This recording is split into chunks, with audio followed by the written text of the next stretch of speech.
Hey, what's up, guys? We are gonna stream this space live. Let me see if I can get it going. What does it take to get this turned on?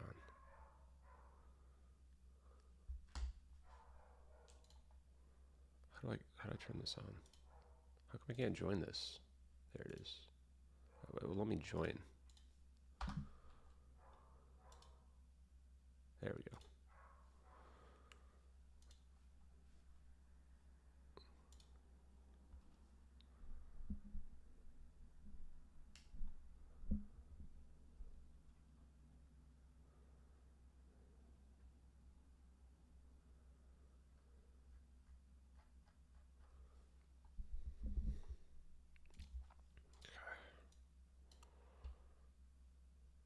Let's see what we're gonna do here first.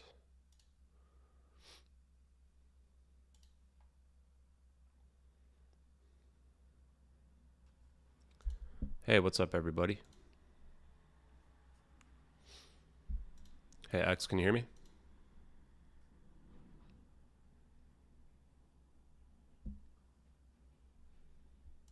Testing. Okay, mic's definitely working. Hello, good evening. Yes, I will hear you. Awesome. Can you make me co-host, or is it does that work here? Yeah, just for a moment, please. Yeah, no problem. Welcome everybody who's jumped on as well. This is Ashton Forbes. This is our Twitter space. I'm also going to be streaming live on YouTube same time. So you can find my channel on YouTube if you want to follow there at JustXAshton. We are going to be going over the MH370 videos in the case and answering questions and having discussion about everything related to this case. I'm an open book, so you can ask me anything that you want to ask me here today. We're going to have some pretty big guests, I think, joining us here that they've been reaching out. So that should be pretty awesome as well. Look forward to chatting with all of you guys here.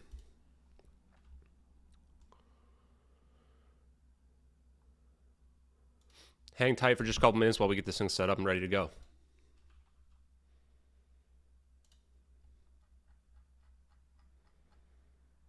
I invited you. You must watch in your message, please.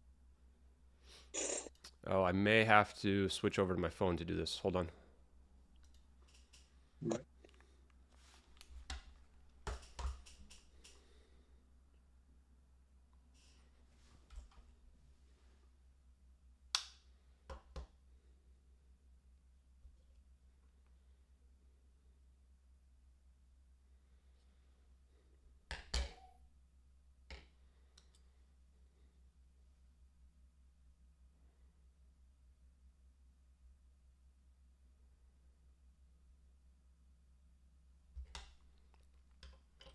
Can you try to get me a co-host one more time, please?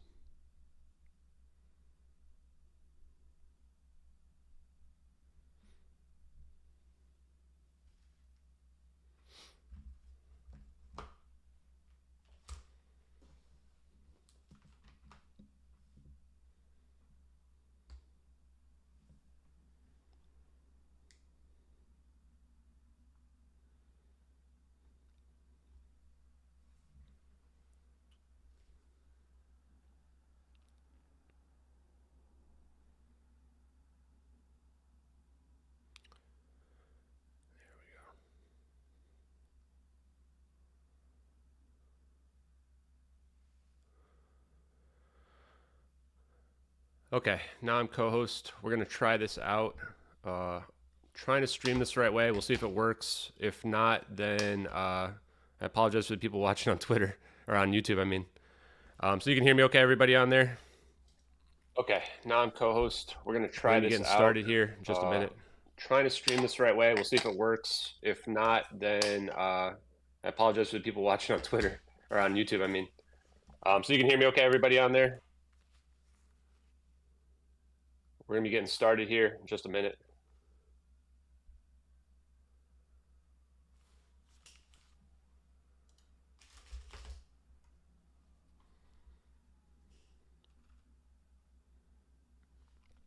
Okay, can anyone thumbs up if you can hear me real quick?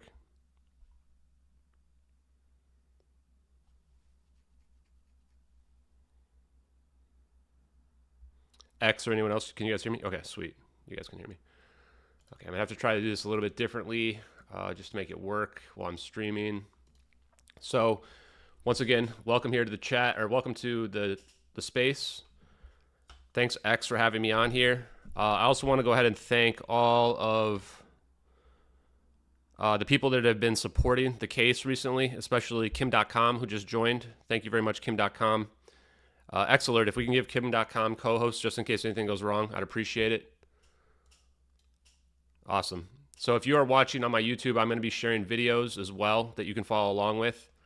What I'd like to do is first just talk a little bit about the case of MH370, what happened, what the official narrative is, and why I've gotten involved in this. And then you guys can kind of jump in and ask some questions potentially, and we kind of let it organically develop. So, and if anyone, Kim.com has co-host as well, has any questions, feel free to jump on in. He and I had a good discussion this morning where we talked for a little bit about the case and what's going on with it. So if you're not familiar, oh, hey, Kim, go ahead if you want to say something.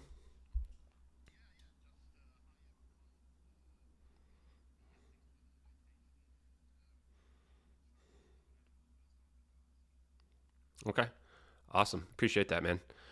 So I think we're going to start by going over the overview of the situation. And so when we're dealing with MH370, this is a plane that took off from Kuala Lumpur that was headed to Beijing. Now, if you're watching on my YouTube, I've got an animation here, this plane as well. Now, this plane takes off at around 1642 UTC. So this is, I believe, 12:42 in the morning. And at about 40 minutes into this flight, this plane goes dark. A lot of people don't realize that there's really multiple events that happen with this plane. When this plane initially goes dark, it's not that it gets shot down there and that's the end of the incident. That was really the beginning of what happens with this plane. And there was a lot of obfuscation in the initial case right afterwards. It made it very confusing as to when certain events happened with this plane. So 1721, this plane goes dark over the South China Sea. Now, 1 minute before that, there's a communication that was officially released weeks later. It may actually be days later, but at least a week, I think, where the pilot communicates, says, "Good night, Malaysian Airlines Flight 370. This is the last communication. So 64 seconds after that, the entire plane goes dark. Now, the official narrative was very confused at this point. They searched in the South China Sea for the plane. They then claim later on, a few days later, they have this radar data, this military radar data that shows the plane going back over the peninsula of Malaysia and then out into the Andaman Sea through the Straits of Malacca. This is very odd because you would think that they have this radar data, they should immediately know that this plane did not crash in the South Indian Ocean. They end up searching with 42 planes and 39 boats.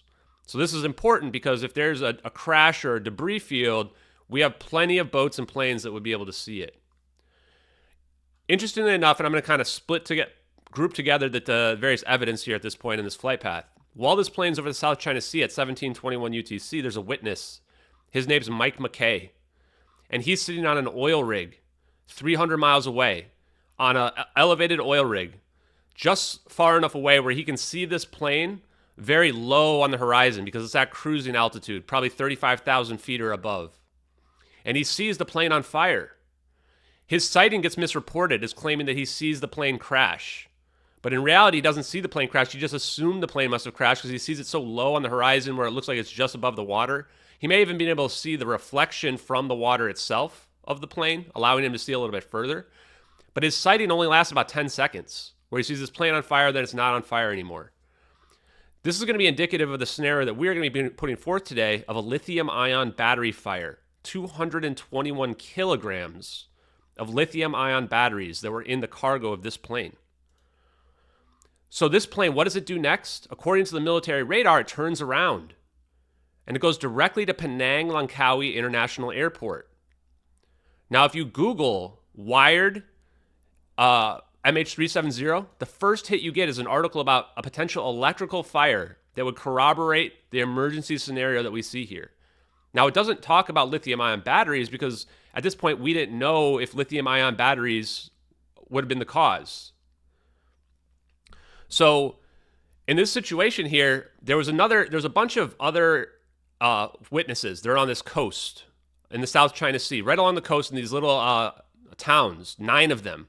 They report loud bangs at the same time Mike McKay hears the plane or sees the plane on fire. This would be indicative again of some type of explosion related to the lithium-ion batteries. Now the plane turns around and it flies for about 10 minutes to about 1730 UTC. It's still over the South China Sea at this point. And then we get 8 more witnesses. So we've already had 9 people on the coast that hear a bang. Mike McKay sees this plane on fire and then it goes out. And then we see 8 witnesses, they're fishermen on a boat, and they see the plane flying extremely low. Now, this would be indicative that this plane had a depressurization event happen, where the explosion of the batteries potentially caused some damage to the plane, not enough to bring it down, but enough of a localized explosion that they have to get people enough oxygen to be able to breathe. Another scenario could be that they need because there's this fire happening, they need to kind of get the smoke out of the plane, fresh air into the plane. That's just speculation. But there was also communication. At 1730, the same time these fishermen see this plane over the ocean on the South China Sea, another 777 pilot who doesn't want to be named mentions a communication that happened with the plane, that he heard either the pilot or the co-pilot and a bunch of static, and he doesn't elaborate anymore on what the communication was about. This is important because it may mean that the communication was not lost for this plane. It may be just that this information hasn't been released about any communications. There's more evidence that if you watch one of the interviews that was done with the Australian, it was an Australian woman that they interviewed the Malaysian Minister of Defense, and he was acting Minister of Transportation at the time as well. He actually admits in this extremely sketchy interview that they didn't have identification of this plane, which is very odd because how many unidentified planes are flying through your airspace when there's only one plane missing? But even weirder, he admits that they knew it was a civilian airliner, and he admits that they knew it wasn't hostile. How can you know a plane is not hostile if it's unidentified? If you don't have communication, how can you know it's not hostile? One of the major scenarios for this plane was a hijacking event. If terrorists had hijacked this plane, or even if the pilot had taken this plane and was flying it for a suicide mission, you wouldn't be able to know it's not hostile unless you were talking to them. This evidence indicates that what had happened here is most likely an emergency event, most likely not a situation where they are hostile.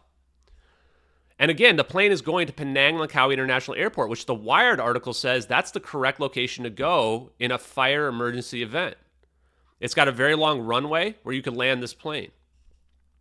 So about 30 minutes later, the plane went dark at 1721. 1752, 31 minutes later, the plane is over Penang Langkawi, and the co-pilot's cell phone pings a local cell phone tower close to the island. Now, the mystery here is, why does this plane not land?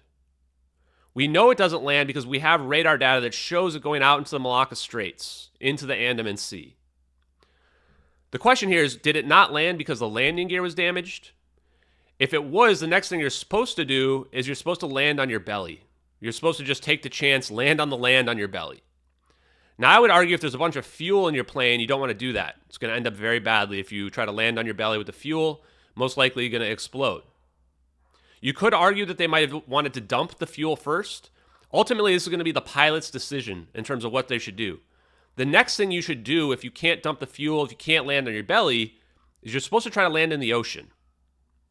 Now, since we've established that it's almost certain that they had some communication with this plane due to the Minister of Defense's contradictory statements, we could argue that at this point, the U.S. military has gotten involved. And the reason why we can say that is the Malaysian Minister of Defense also argues about why he didn't send up fighter jets. This has been a very contentious point. On the same interview, the interviewer asks why they didn't send the fighter jets up. And he gets very defensive. And he says, well, are you going to shoot down the plane? And she goes, well, you said that, not me. And that's very unusual why he's turning it back around on them. And then she responds, well, no, you would send up the fighter jet to watch the plane, to figure out where it goes, especially if you have this rogue 777 flying. And he asks, well, why would we send up a military plane to do that? I mean, I don't know. What other kind of planes are you going to send up there? You're going to send up another commercial plane to track the plane? Doesn't really make any sense. So it's very unusual why they didn't send up this fighter jet to track the plane. And potentially, if it is hostile, to literally try to shoot it down, as opposed to have a bunch of other people potentially die if they try to crash it into a city or a building. Regardless, they don't send that plane up. So this would be indicative of the U.S. government getting involved. And the U.S. government potentially might have said, hey, this is a rendezvous point over in the Nicobar Islands, where they may not even tell them what they're going to do. They may tell them, hey, you can come land in the water here, because again, if you're going to try to land in the water, this is now 1:52 a.m. This is the middle of the night. There's no sun up. The moon is down. We checked that. I mean, it's pitch black outside. If you try to land a 777 in the ocean, it's going to rip apart. So now you have to have people nearby, a support system in the middle of the night to try to get people out of the water, the people that do live from that type of event. Also keep in mind that a lot of mainland Chinese nationals don't learn how to swim. In the West, at least in America, a lot of people learn from a young age. It's not true in other nations, especially in Asia and in China specifically. So what this means is a lot of these people, maybe the whole flight was doomed at this point. Maybe there was no way for them to get onto the ground. So this is what helps support the idea that this official narrative might be a lie. Now, whatever happens here and why it doesn't land in Penang, this flight now starts flying out towards the Malacca Straits. Now, there's some really weird stuff that happens at this point. The official narrative, they don't release the data for the radar for weeks. They also don't release these Inmarsat pings for weeks, if not months. Which, if you're in a situation where this plane is missing, maybe it crashed into the ocean, you've got people on life rafts, you need to get out there right away. I mean, there might be people out there alive who, need to be saved or something like that. So why are you not releasing this data immediately? Like the next day, you should be releasing this data. So if you look at the reports of when this plane went missing, if you guys go do a Google search and you just search from the date ranges right around March 8th and March 9th, 2014, on when signal was lost with this plane, it doesn't say 1815 UTC or 1822 UTC, which is what supposedly the released radar data says. It says 1840 UTC. 1840 UTC is very important because we think that's the time and location of our videos happening. That also happens to be the time and location where this plane supposedly turned into the South Indian Ocean. So up until this point, we've got this plane flying into the Andaman Sea and the Malacca Straits towards the Nicobar Islands. And this is all the official data and the official flight path at this point. This is where it starts to get sketchy. This is where they start to change the time and say, oh no, we lost contact at 1822 or 1815, which would be that you're potentially trying to cover this up and throw people off of the real scent. Now, lucky for us, there's an actual witness.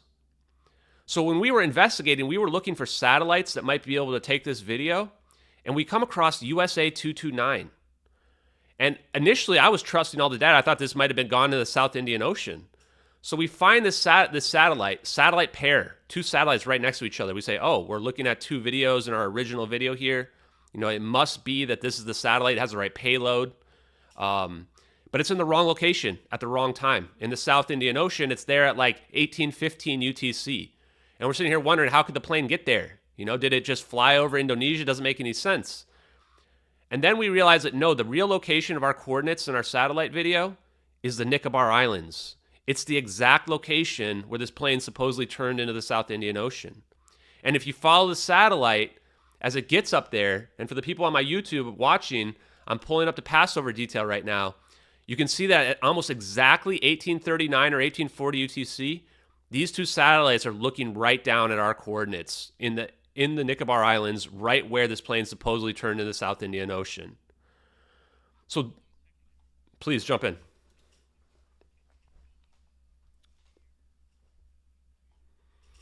Oh, yeah. Yeah, if they want to watch. Hold on. Let me see what I can do about that real quick. Yeah, here we go. And we're live here, so let me figure out how I'm going to post this. I'm working on two systems at the same time, so give me just 1 second to figure this out. I will post this in the nest for you guys. And that way people who want to watch can take a look and watch as well. Copy text. Okay, tell me if I don't do this correctly. I'm not great at this stuff here. So I posted that in the chat, and now I'm going to share it, right? Is that how it works? Okay. I think I just posted it to the nest. Take a look and you see if you guys can see up there. So we have this satellite at the right location. So then we said, bingo, this is our smoking gun. We've got the satellite in the right location. The Minister of Defense on day 5 of the press conference, he actually admits, he gets asked, there are U.S. spy satellites in the region. Have you been in contact with them? His response, yes, yes. This indicates that we know there's spy satellites in the region. We're looking at the flyover of them, and that they were in communication with them. So this would mean that potentially they had to have had the spy satellite data. They had to have at least known the plane was here. And to date, they still haven't mentioned that they had spy satellite data that proves that we have this plane in this location here.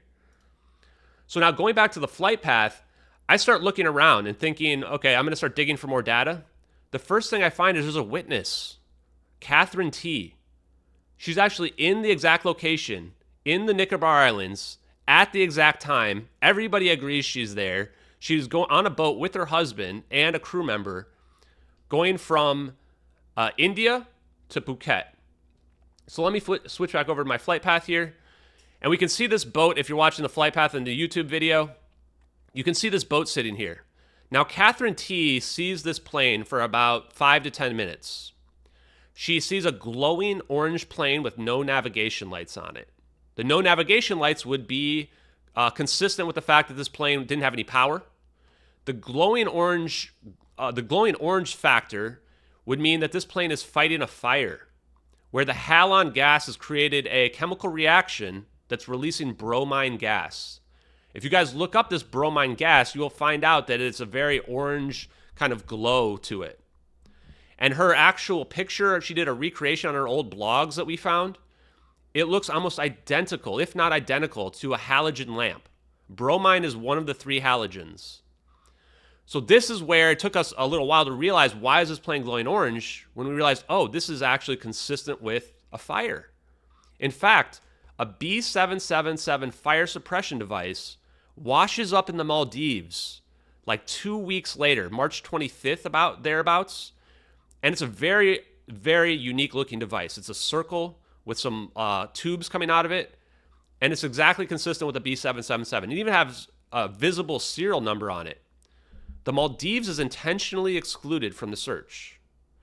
The Minister of Defense, the same one that has been issuing contradictory statements, he just issues a statement that that's been ruled out without explaining in any way how that it could not be from this plane.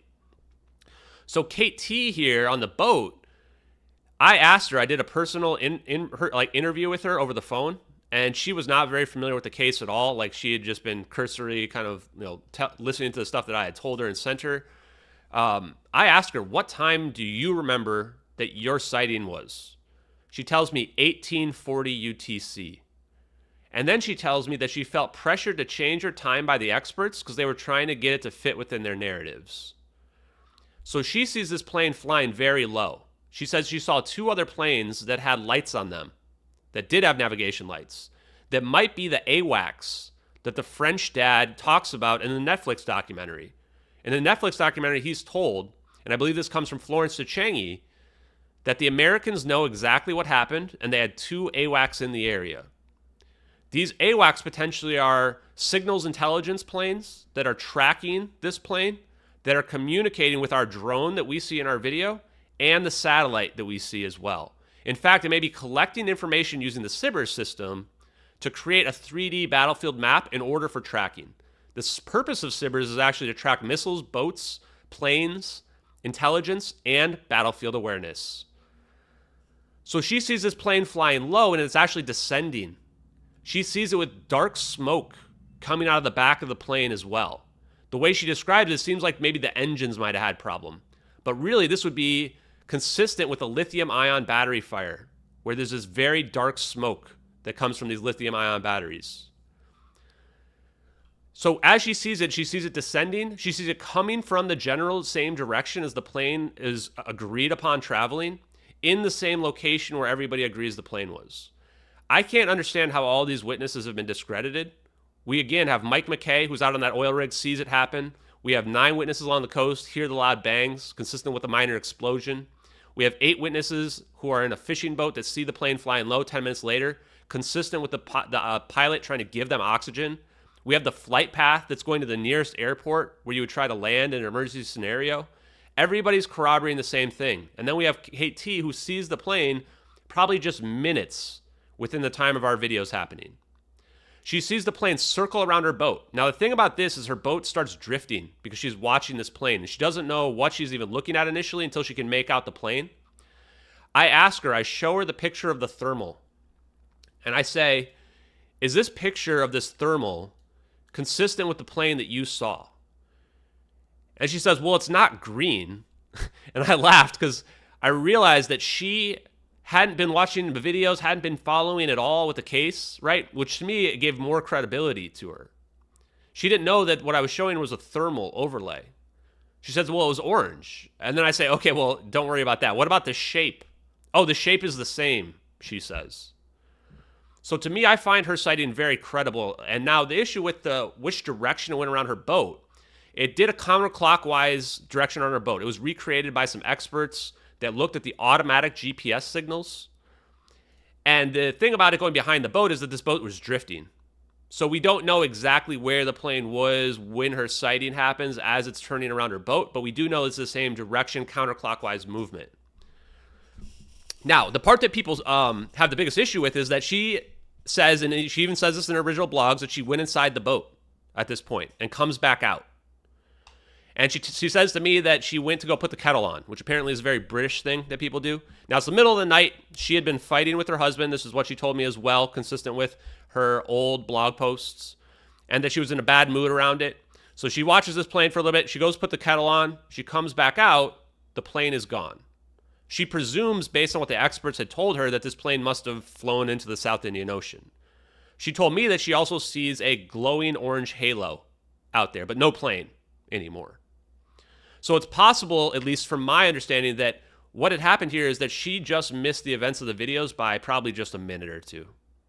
And she doesn't see any orbs, I asked her. She doesn't see any other boats around. She says that if there were boats around, they wouldn't have had their lights on. It was very dark, pitch black. And so now we have a scenario that I think is our scenario up until this point. Now, a lot of people say, well, what about this Inmarsat data, this ping data? The official narrative says this plane went into the South Indian Ocean. I went ahead and I looked at this ping data because I don't know how many people have actually even looked at it. And if you're watching my stream, I'm going to pull up the ping data. I found it on one of the independent group experts' blogs, Victor, of Radiant Physics. You guys can go find it for yourself. He's got a blog post where the chain of custody of this Inmarsat ping data is actually worse than the chain of custody of our videos. It went from the Malaysian government, who got it from Inmarsat, who gave it to the families, and then the families give it to Victor. And now when I look at this data, my background is in IT. I work with Excel spreadsheets all the time. When you load them into databases, they are very, very particular. If you have even one row off, your uploads are going to fail. So I start digging through it thinking, okay, let's take a look at this data. And I start scrolling through the data.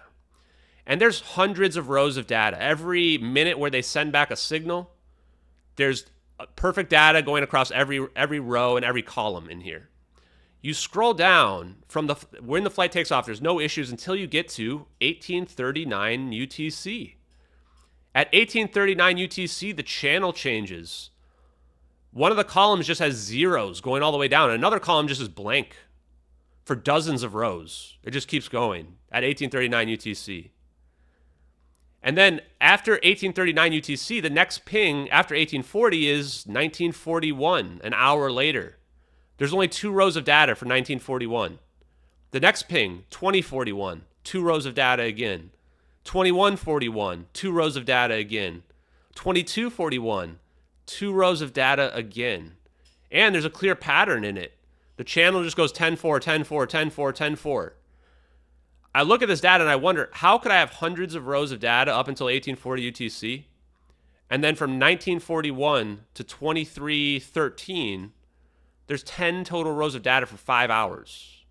We have hundreds of rows of data for the first hour and a half, 2 hours. And then we have 10 total rows for the next 5 hours. The only things that I can come up with here is that, A, something happened at 1840 UTC. There's nobody who can tell me that this looks normal. I confronted Victor on Twitter about this like over a month ago. He couldn't explain it to me. He just kept yelling, "It looks normal," in all caps, which was very unusual to me. Now, when I look at here, I think that either somebody added these rows in here, or we have a situation where this plane didn't go where they think it went. Something else happened at this point. Maybe the data is correct, but it's being misinterpreted. I'm not sure. I'm not an expert at, how to interpret the pings. What I do know is these pings are supposed to indicate how far away the plane was from the satellite. They can't tell you exactly where the plane was. And the reason for that is that it only pings one of the satellites, this IOR satellite that's essentially over the Indian Ocean.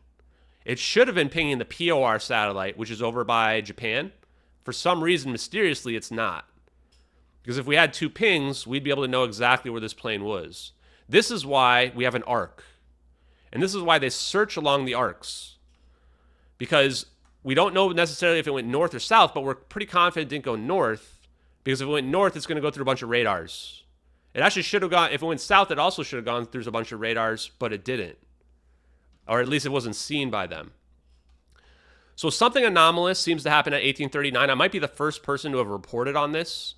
I would recommend you guys take a look. Where you can find this is on the SU log tab of the official Inmarsat ping data. The official Inmarsat employees, including the CEO, cast doubt on the data. There's reports that one of the engineers, quote unquote, thought that a hoax was being played on Inmarsat when they reviewed the data.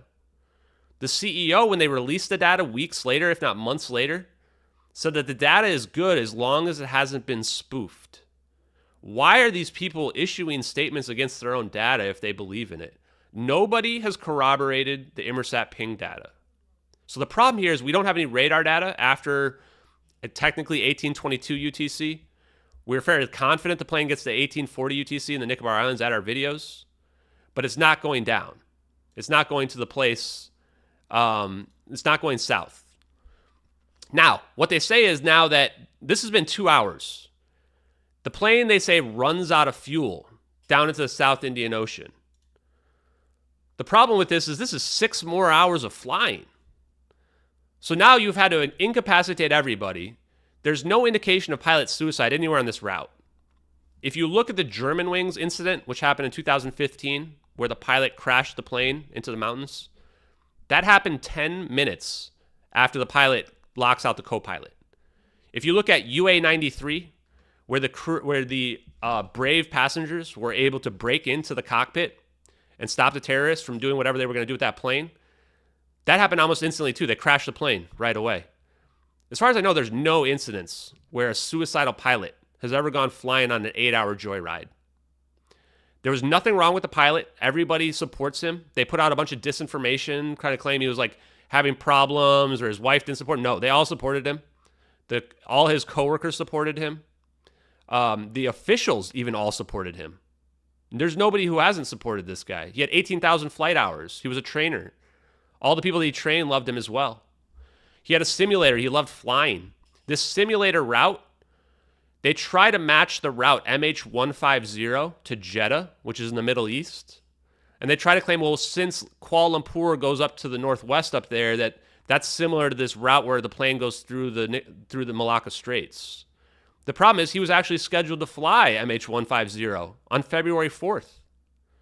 The flight paths, these points that they try to say is the suicide route, happened on February 2nd, February 3rd, one day before he was scheduled to fly on the official flight.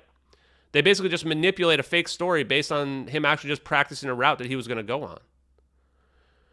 So now we've got this plane supposedly going on a 6-hour joyride to the South Indian Ocean. I looked at this whisper data because early on I thought, okay, this whisper data has to be correct.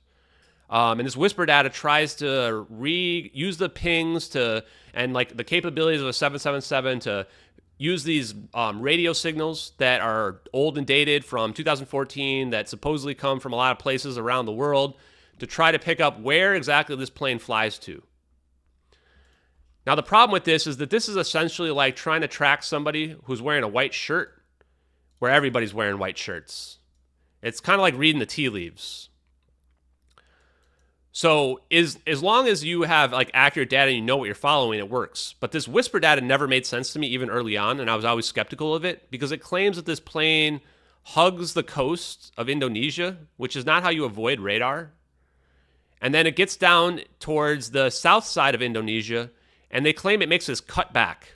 And that they claim, this is in the Whisper ad, by the way, that in this cutback, it's like making this turn because it's looking to see if there's somebody behind it. You can't infer this kind of information from some pings. That's not kind of information you can infer. And then it also claims that all of a sudden down here in the Indian Ocean, before it goes all the way south, that it makes a 25-minute holding pattern. What? Why? There's no suicide routes where somebody's going to sit there and make a holding pattern. Back then, when I thought the data was legit, I was thinking, okay, they had to be in communication with the U.S. government. They're trying to figure out where to go, because that makes way more sense. The reality is they just didn't have any pings that made any sense, any of these radio pings, and they were just making up something at this point. This whisper route data is complete nonsense. And the people that supported it, I'm just calling them out, they have no idea what they're doing. The reason why I can say this with confidence is that we can say conclusively this plane did not crash into the South Indian Ocean. We have the evidence, and here it is. First of all, no debris field found. You have a 777 crashing into the South Indian Ocean, and it's not leaving any debris field. This is not possible for a 777. This is a huge plane. You can go watch videos of planes trying to land in the ocean, and they rip apart. This is not like trying to land in the Hudson River. Sully Sullenberger was actually a hero for even being able to get that plane to land in one piece. A lot of people argue that that was a miracle, and that's on a very narrow window, or very narrow river that doesn't have a lot of waves on it. The ocean is not the same at all. Again, they searched with 42 planes and 39 boats. We have satellite. We can prove the satellites were over the region. That USA 229 is only one of them. We can show the SBIRS system has satellites everywhere. They're scanning the entire world all the time, even back in 2014. If this plane had landed in the ocean and broke apart, this debris field would be visible from space. The U.S. spy satellites would have seen it the very next day. In fact, that's exactly what happened with the Wagner Russian guy's jet. And that was a very tiny plane. That just showed that they had satellite pictures of that the next day when that guy's plane was, whatever that happened with it. We won't speculate on that. This was the most expensive and extensive search in history. And the official search didn't find one piece of the plane, not above water or below water. They even sent submersibles all over, and they didn't find anything underwater. They searched all along the 7th arc where they say this plane ran out of fuel. They didn't find any black boxes either. These black boxes work up to 20,000 feet depth. The ocean's not even that deep under there. So this idea that this plane crashed into the South Indian Ocean doesn't make any sense. You would have heard the black boxes. We would have found those black boxes. This is now 9 years later, and they didn't find anything. There's acoustic detectors, too, several of them. Interestingly enough, SOSA system. This SOSA system, the one that heard the Titan sub pop, they kind of gave away the secret here because the Navy lied about it for 5 days. They knew that this Titan sub popped and imploded right away. They heard it. They let oxygen counters run on CNN, probably all the TV stations. I don't watch cable news anymore, but I heard there was oxygen counters running on all of them. And then 5 days later, they admit, oh yeah, we heard that, and we're going to go ahead and send our subs to go pick up the debris. And they picked it up in like 1 day. They knew exactly where it was. They're able to actually pinpoint the exact location based on this declassified SOSA system. This SOSA system is a listening system. They have these listeners all throughout the ocean. Acoustic waves and sound carries very well over the water. The Navy's listening to everything that happens on the ocean. This same system existed back in 2014. They would have heard the plane crash into the ocean, and they heard nothing. There's more. Western Australia and Diego Garcia both have hydrophones, similar devices. They had no acoustic detections either. In fact, I'm being told that potentially there's maybe something coming out that's even going to help prove this, but there was actually a video that we found that the Diego Garcia hydrophone data had been released to the public. There was no acoustic detections consistent with a crash anywhere around the time, anywhere in the area. As I mentioned with the radar systems, Indonesia has a radar system. So does Australia, which is called JORN. I've looked at those radar ranges. They see far into the South Indian Ocean. They both would have caught the plane if it had flown there. Neither of them do. This is an active shipping route as well in the South Indian Ocean. From Africa to Australia, is a very active shipping route. This plane supposedly crashed in the morning, 8 a.m., 8:19 a.m. This is the daytime. There's no witnesses. Nobody out there sees this plane crash or anything like that. So how is that even possible? We've got all these witnesses that see the plane in South China Sea. We've got one that sees it in Nicobar Islands, but none of them see it on an active shipping route. They don't find any debris field. No, not even one piece of debris by anybody who's on these shipping routes. 19 families of the victims signed a statement to the government claiming they could call the cell phones of the victims for up to 4 days. CNN has some kind of expert go on, try to claim, phones will ring if they're, dead or whatever. Yeah, I'm going to call BS on that. If it was just one or two, maybe you could convince me. 19 families begging them to track the cell phones because they can call them. One of them proving it on live television. That to me is too much evidence to ignore. And as far as I can tell, they did ignore it. Some of their social media sites even had the missing passengers logged in as online. So, okay, I don't know exactly how that would work, but if I'm flying from Kuala Lumpur to Beijing, I don't think I'm going to have my computer on somewhere where it's logged into my social media. There was, the official flight path has it running out of gas. A lot of people say, well, the ocean is so big. Well, where else do you guys think it went? There's literally nowhere else for the plane to go. The official narrative has it running out of gas. They searched all along the 7th arc. They searched all along the flight path where it could have gone as well. No debris field anywhere. There's nowhere else. If it was 2015 still, I'd say, okay, maybe we somehow didn't look in the right spot. It's 9 years later. We gave up the search 6 years ago. There was nothing that they could find there. The official narrative also lied. They tried to claim that the way this plane didn't have a debris field was that it did some kind of 90-degree swan dive, which, first of all, as you guys know, diving into the water is not, or crashing into the water is not like falling into some pillows. This plane, if you fly into the water, it's going to be like hitting concrete. This plane would just explode and there would be debris everywhere. Second of all, planes can't even do those kind of 90-degree swan dives. At least that's what people tell me. And then this was later very quietly changed to say that, oh, no, it crashed into the water at a 14-degree angle, which, again, this plane's going to rip apart. So the last thing is that there's 4 redundant ELT, which are emergency transponder beacons, that activate only on crash. None of them activate. We also should have had Rolls-Royce data. These engines actually transmit data. And this was actually in the same time when the Malaysian defense minister, on the day 5 press conference, you can go look it up if you want, he gets asked, right after he gets asked about the spy satellites, they ask him, Rolls-Royce would have been transmitting data. Are you in communication with them? Yes. Again, confirming that they would have had this data. In one of the earlier press conferences, the New York Times asks one of the other ministers who's up there, asks him, there's all kinds of electronic devices that are communicating from the plane. Have you looked into any of that? And he dodges the question. Oh yeah, we'll look into that, as part of the investigation. What? What do you mean? That's the first thing you should know. He won't answer whether or not that data was communicating. Because if they had to show that Rolls-Royce data, it's going to eliminate this route into the South Indian Ocean right away. As far as I know, they have hidden the Rolls-Royce data that has never been made public. So, the other thing I want to say, and then we can possibly get some questions in here, because I'm sure people are asking, well, what about the debris that they found? They found some debris, right? Some third-party people found some debris. 12 to 18 months later, some debris washes up on the Reunion Island, South Africa, potentially in some other locations. So the interesting part about this debris is that it's consistent with the events that we've put forth with the fire scenario and the technology that we see in our videos, which we believe is teleportation. The fire scenario is going to have debris burning off this plane. Not very much.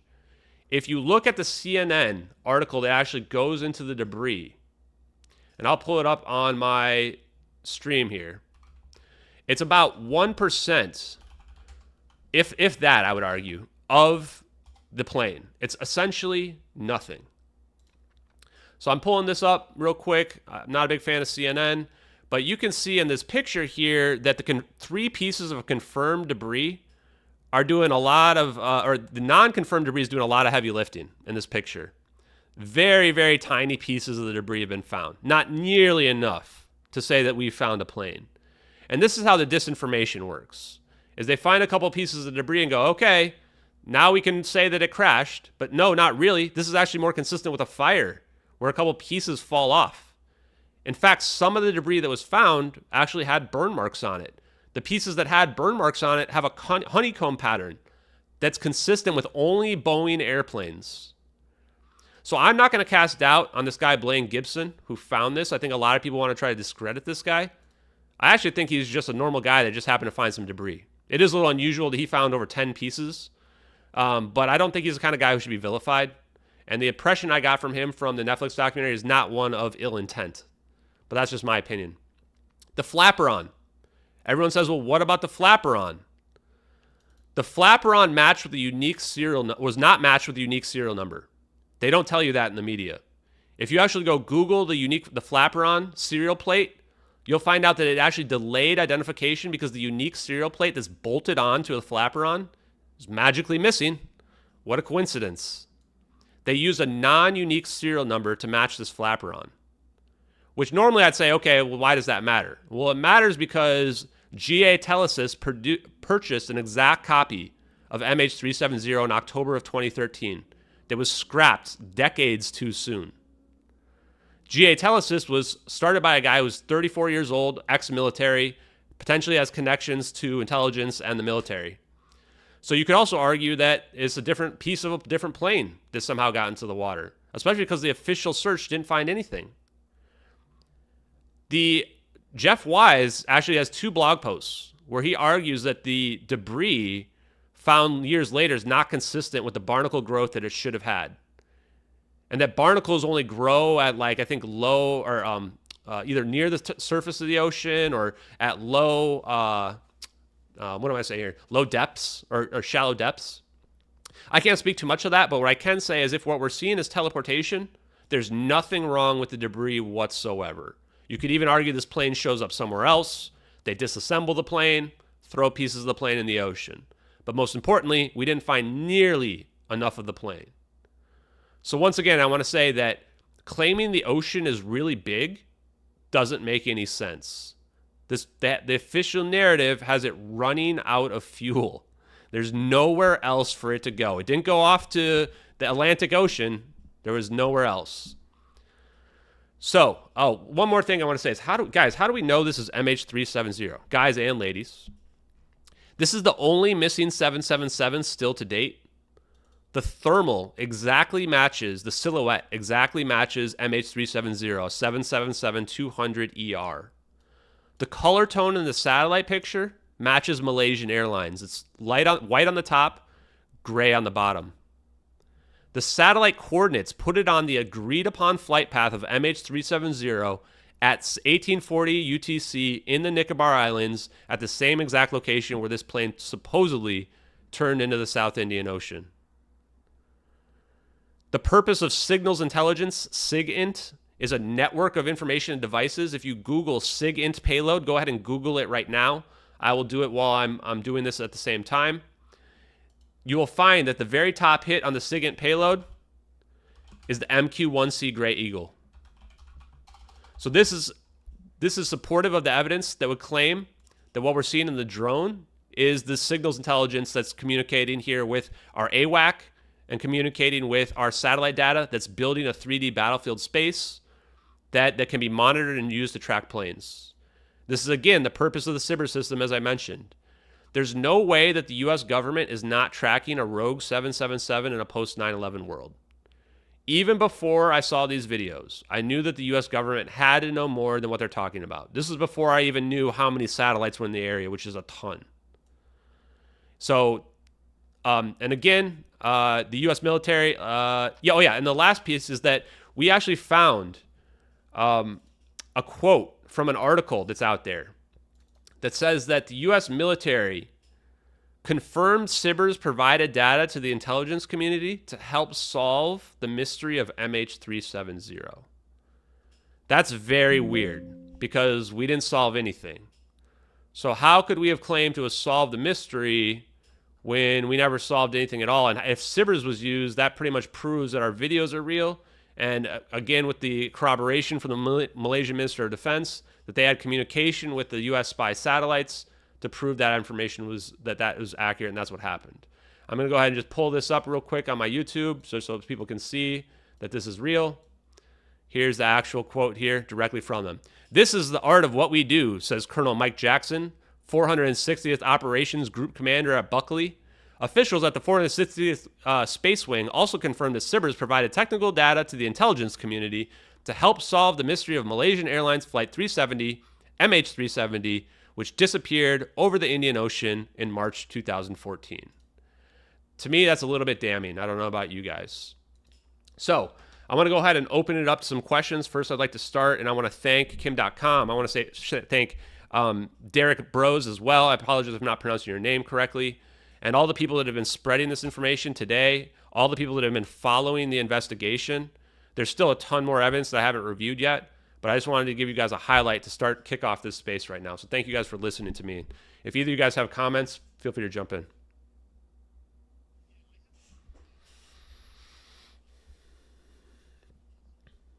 Yeah.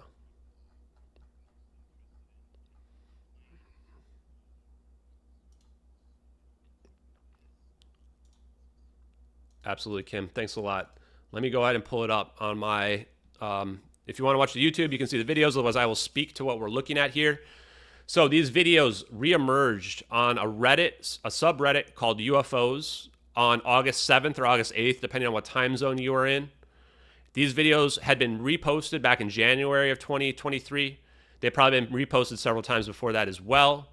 When we dug into the archives of them, we found out that they go all the way back to at least May 19th, 2014. They might even go back as far as March 12th, 2014, which is just 4 days after the plane went missing. They were uploaded by an account called Regicide Anon. The first video, the satellite video's literal description is satellite video, airliner, and UFOs. It doesn't mention MH370 anywhere in this video. It says published May 19th, 2014. It says received 12 March 2014. Posted May 19th, 2014. Source protected. We looked up this guy's old videos. His account's been deleted. He was a UFO uploader. He had other UFO videos that he had uploaded before this that are not nearly as high quality as this. You know, in my opinion, I would say many of them look, very fake. But so this would kind of show that this person potentially was not the person that found these videos. They're not somebody who created them either. They're not somebody who is a CGI expert or anything like that. The fact that it says source protected while there are other ones we looked up, say like email submission, would tell us that there's somebody who actually leaked this video to Regicide Anon. And in fact, because of the receive date, if you believe that to be true, March 12th, 2014, we have just a 4-day window of opportunity. This would show that the person that leaked this was probably somebody that was right there when it happened, or they were informed of it right afterwards. We'll present evidence that they were there that day. Please.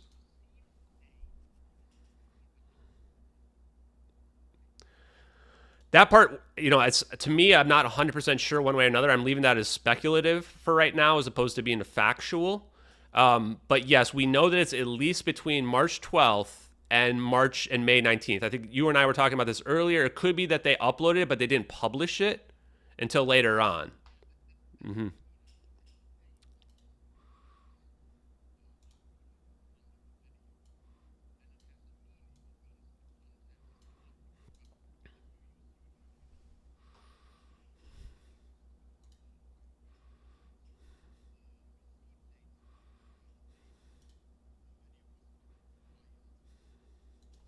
Yeah, exactly. And yeah, just for the people watching, if you want to watch some more of my stuff, feel free to just follow or look at my other content. I have a lot of other stuff out there if you guys want to watch and get more in depth. I hope we cover everything on this space. I know we have a ton of people listening right now, and I want to thank them all for listening to this evidence. I just want to, again, it means a lot to me that people are looking into this. We've spent a ton of time looking into these videos. So these videos on here would be indicative that there's a situation where this was leaked to UFO account. It may have been leaked to a forum, and Regicide Anon was the first one to pick it up.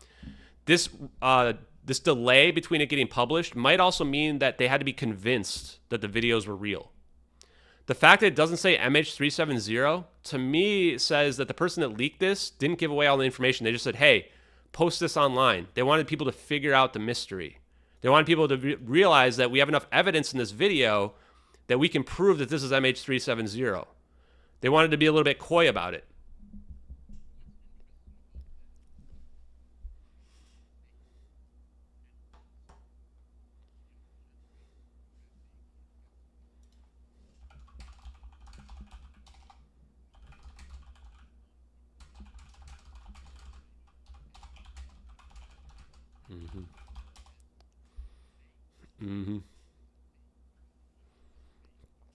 Yeah, exactly. They would, and people have argued, well, later on, they actually post on Twitter 3 days after this video shows up. They post on Twitter and say, what? They make a Twitter account. They didn't even have one before that. And they say, watch this before it gets deleted.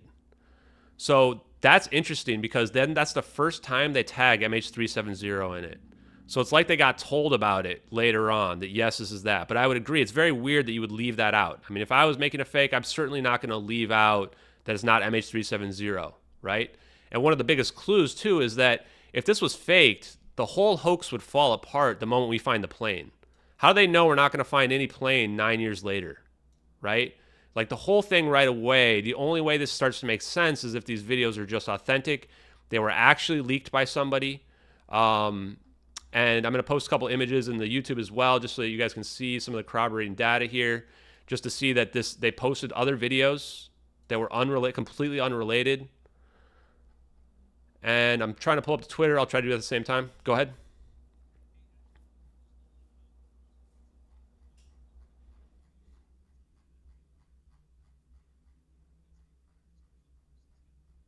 Yeah.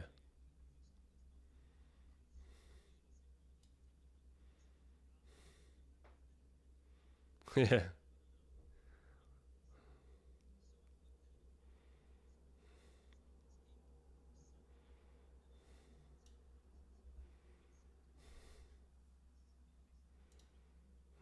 Yeah.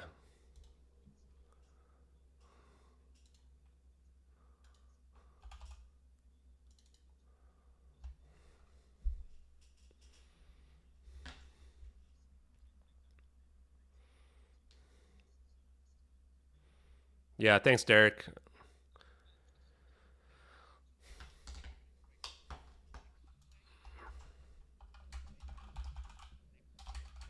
Yep. Okay. Yeah. Yeah, so this appears to be video that's taken from outer space. A lot of people that look at this video right away, we had no basis to understand what we were even looking at. And this is probably why it's been ignored for 9 years. Is a lot of people say, why am I looking up? You're actually looking down on this. Now, after a lot of introspective and searching through like how this is playing out, we've determined this is the Sibers system. So right now I'm pulling up a video of the Sibers system on my YouTube. The Sibers system has satellites everywhere, scanning the whole Earth all the time. And what this is doing is building this battlefield space like Google Earth. And the reason why this is important is some of these satellites move very quickly. We have times where we need to be able to look in the dark. So they can show a false color IR and they can produce essentially something that looks like it's daytime for people that are trying to track objects at night. And they can do video playback too, which means they don't have to be looking at it in real time. You can just pull this system up anytime you want and pull it back. And that's what we think we're looking at here, because in our video, they've cropped the plane, so we're just seeing the plane. There's a drone. We know there's a drone because the second video shows a drone from a different angle at a horizontal angle, not looking down. And they've cropped that drone out. This is evidence that the person that leaked this information was a U.S. military personnel, somebody that actually logged into the real system using a Citrix session, and they didn't want to damage U.S. intelligence. They wanted to crop out as much information that would hurt the military. Just enough information for us to be able to solve that this is MH370. They left the coordinates in. We can watch these coordinates updated. It's 6 decimal places. Actually, 5 decimal places. I'll correct myself here. The decimal places in this video don't move when we see this mouse come over the screen. It only moves when the perspective of the video moves. We believe here that they've logged into this Google Citrix video playback and that they're just able to look anywhere they want in the world, and then they're doing a screen recording. This is not a situation where somebody pulled it up with their camera phone. This is not a situation where they have a camera hanging out behind them. They're actually using the screen recording in real time. Now, this means in my mind early on when I saw this, they got caught. You are not going to be able to hide this information from the government, especially if you logged into the real system. It's going to be getting tracked. That Sibber system I was looking at is produced by Lockheed Martin. At the end of the video, and you guys can just Google Sibbers and you'll find this video as well from Lockheed Martin. It says, "We never forget who we're working for." Kind of ominous in my opinion. Sibbers is the space-based infrared system. That's what it actually stands for. And again, what we're looking at here in our satellite video seems to be a false color infrared, false color IR. There's more brightness on the top of the clouds than there is on the bottom. Clouds have more infrared radiation on the top than they have on the bottom. You actually collect radiation when you're flying on a plane as well, which could be why this plane appears to be very bright white. But again, this is all relative color. What I want to point out on why this is nighttime when we're looking at this video is there's no shadows anywhere. You don't see a shadow of this plane on the clouds, even though it flies right over them. So this is actually a nighttime video using a computer program and generated battlefield map. It's also supported by the fact that what we're looking at is 6 frames per second. As I play this video, you can see that it's kind of stuttery. That's because it's 6 frames per second and the field of view is much wider. So when you're producing something by a computer and you have a huge field of view, that's going to lower your frame rate because you have a lot of processing that's happening at once. And we know that's happening because there's not a mouse on the screen. This mouse is going to come flying in from off the screen, and it goes off the screen both directions, meaning that we know this is a cropped field of something that they're looking at that's much bigger as well. It also means that our coordinates might not be right where the plane is. In fact, the coordinates are only 2-dimensional. There's an X and Y axis only, which means we know it's looking at a point on the Earth. It's not looking at the plane, which would require 3 directional axes, X, Y, and Z. So when we're looking at this plane here, we can see the smoke right away coming right off the back of it in both videos. Now, both of these videos here, I'll say first that we know it's smoke because we see cumulus clouds. If you've flown on airplanes, these cumulus clouds only form at low altitudes, between 1,000 and 5,000 feet. When you're flying high, the clouds look much different. Contrails only form between 18,000, 30,000 feet and above. So these are not contrails that we're looking at here. This is smoke that we're seeing. So we've already corroborated now the lithium-ion battery fire that was witnessed by how many witnesses? 18 plus witnesses that we've got, including one who's watching the plane probably just a minute before this, a couple minutes beforehand. And now we can also corroborate that this plane is flying low, consistent with them trying to get enough oxygen for the passengers. It's also turning left here. This turn, people have looked into the turn. It's perfectly consistent with a Boeing 777 while on descent. If it wasn't descending, it would be doing the capabilities it's not capable of. But because it's descending and turning, it's actually maxing out the capabilities of a 777 perfectly. A VFX expert who posted on Reddit claiming to be a top VFX expert who made the Top Gun Maverick movie says that whoever produced this would have front ran their work by 4 years, and that the hardest part is that they had to fake a lot of the shots with the speed of the plane because they couldn't get it to be accurate. And yet we have 2 videos, and I'm not talking about the 2 we're looking at here, 2 different videos from 2 different perspectives that show an accurate turn of a 777-200. When we're looking at this video, and we'll get to the main event here very shortly, there's 2 side-by-side videos from the original Regicide Anon version. This is the very first version that was out there. These are not duplicated. They're very similar. However, what we're looking at here is 3D stereoscopic. We've proven that this is 3D stereoscopic. What that means is that if you were to overlay them over the top of each other and wiggle back and forth between the 2 views, you would see parallax. This also means that you can convert it to 3D, and we actually did that. Some of my old posts on Twitter, and I may post them in the next couple of days, we've actually proven that what we're looking at here is 3D. And if you're watching my YouTube stream right now, I'm playing the video of this exact video in 3D, where you can put on your glasses right now, your red and blue glasses, and you can watch it in 3D. So did the person that make this, are they a Marvel expert? This is like really, really high quality at this point, if this is how it worked. Now, assuming that this is 3D and we have this 3D stereoscopic, our satellite, USA 229, the one that was in the region, is actually 2 satellites. If you look up, and you can Google this right now, NOS, Naval Ocean Surveillance Satellites, USA 229, you'll get to the Wikipedia page. There's not a lot of satellites that are the 3rd generation. 3rd generation always come in pairs. The second one is always classified as debris. They fly right next to each other. This is what we would require in order to create a 3D stereoscopic imagery. 2 cameras, slightly different angles, both in outer space, both looking down at the same spot. They can't be on different trajectories. Go ahead. Yeah.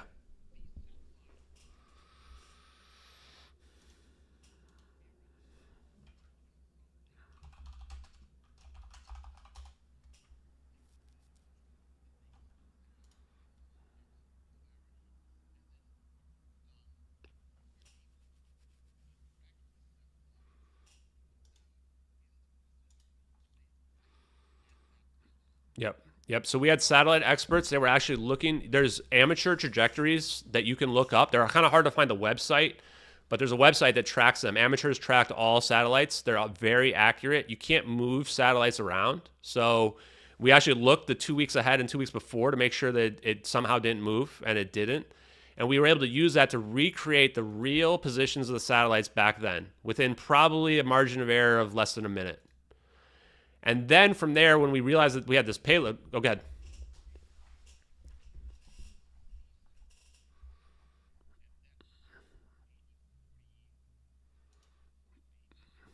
'1840, 1839 UTC, right at the location in the Nicobar Islands, staring down at the agreed upon flight path that everybody agrees the plane was at the time, at that day. This is our smoking gun. This is undeniable evidence. Yep.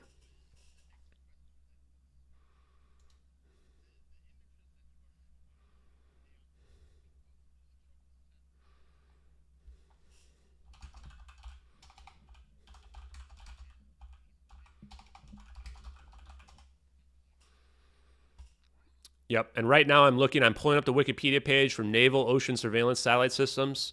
You'll realize there's not a lot of satellites in the 3rd generation. And if we look at the Trump picture of a satellite, Trump actually did us a favor. In 2019, he posted a picture of a satellite. And this was of, I think, an Iranian kind of launch station that I think, blew up or something. And this is a very, very bright picture, brighter than our picture is. And we can tell it's daytime because there's a huge shadow in this Trump picture. This Trump picture actually is the same similar angle that we're seeing in our video. Most people, when they think of satellite, they think of looking straight down.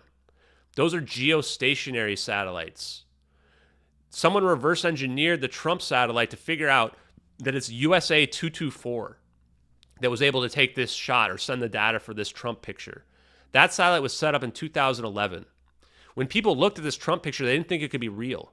They didn't know how they could be removing the atmospheric interference. I think we can explain that because what we're seeing here is a computer-generated cyber system that can just take a screenshot or a single image shot, and that's probably what the Trump picture is. This was also probably video. So, and that explains why we don't see the apparent movement of the satellite as well, because what we'd be seeing from USA 224, as well as our videos, USA 229, is a low Earth orbit satellite, something that's very close to the Earth. But if you're trying to spy on someone, you're not going to be following a satellite that's moving very fast. You need to be looking in a stationary location. So this is why you need to have a 3D Google Earth video playback, so that you can look at the video and you can have from, not the motion, but as someone who's trying to track objects, but have the satellite data just constantly beaming back that information to build that battlefield map in real time. This is why we have such a low frame rate, because we're looking at this huge field of view. These satellites are constantly sending data so that we can track this. When we look at USA 229, the Wikipedia, it's a pair of American Signals Intelligence satellites sent up in 2011. Same exact year as USA 224 was sent up from the Trump picture. This would tell us that it's going to have similar capabilities as the satellite we see in the Trump picture. And they look very, very similar when we look at them. This is where I started to narrow down, even before our amateur MH370x satellite experts had already pinned down the trajectory, I started to think that these have to be one of our satellites because we see this 3D stereoscopic imagery. It turns out that USA 229 is like the only satellite. There's a couple other satellites that are nearby, but none that are as close as to what we've got from USA 229. But as I mentioned earlier, there's satellites everywhere. We're essentially mapping the whole world all the time. So that's one of the reasons, again, why there's no chance this plane didn't crash into the ocean. We would have seen the debris field the very next day. We wouldn't have been searching for weeks, years, etc. This isn't like it's early 2000s, right? This was 2014. So go ahead and take a look. Yep.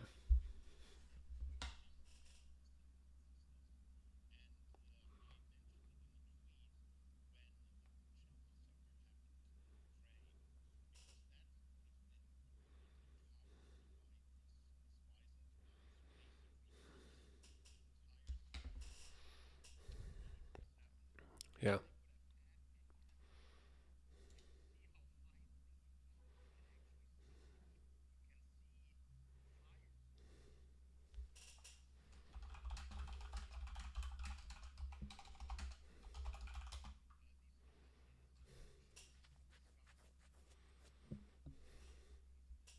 Yeah.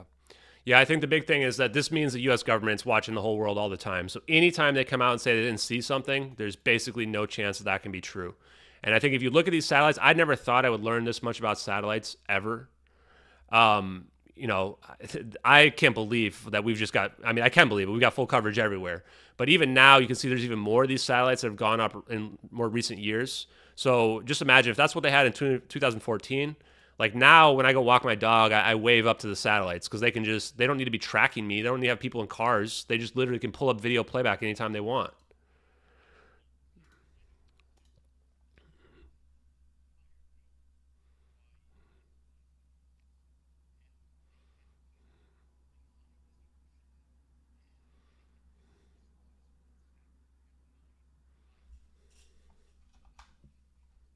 Yep.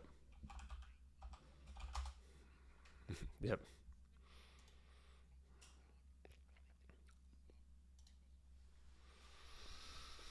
And that makes sense, right? Because if you have spy satellites, they have to be able to operate at nighttime. Otherwise, they're going to be useless half the time, right? So, I think it would be silly to think that somehow you wouldn't be able to see at night. And this is how we're able to do it.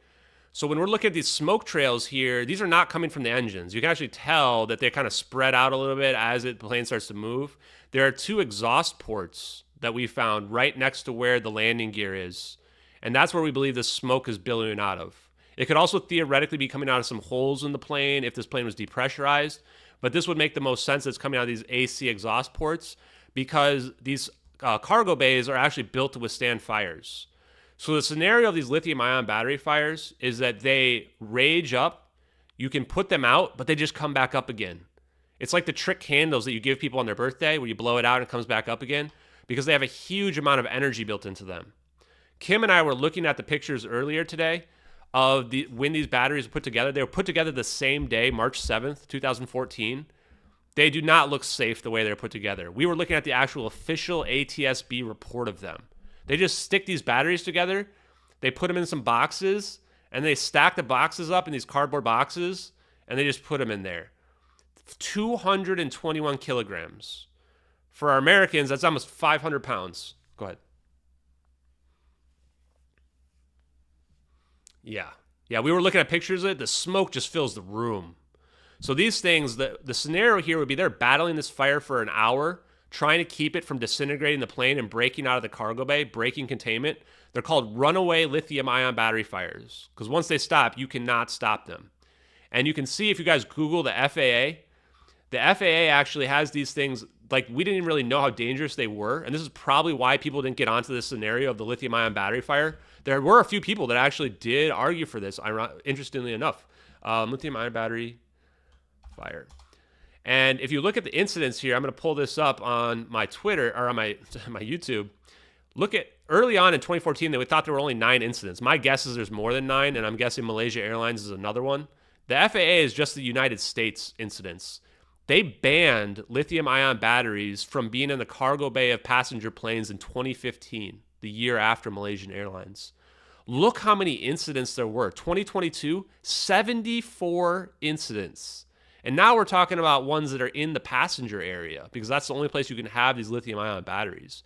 Just this year alone, it used to be 52, like a couple weeks ago. We're already up to 63 incidents this year.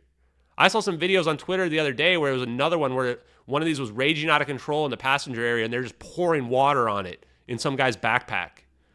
These lithium ion batteries, they scare me more than orbs scare me. And we're about to go see some orbs disappear a plane here in a few minutes. So what I would say is don't be afraid of orbs disappearing your plane.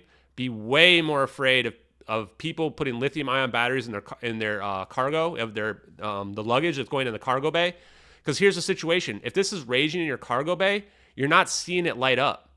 So probably what happened is when this plane was taking off, these lithium ion batteries are unstable and they're starting to smoke. Nobody's watching. Our plane goes dark probably at the exact moment when these ignite and they explode. And they make a pretty large explosion. You send all of your people down there to start fighting that lithium ion battery fire and so keep it put out. Some of them might not even make it. These are very toxic events.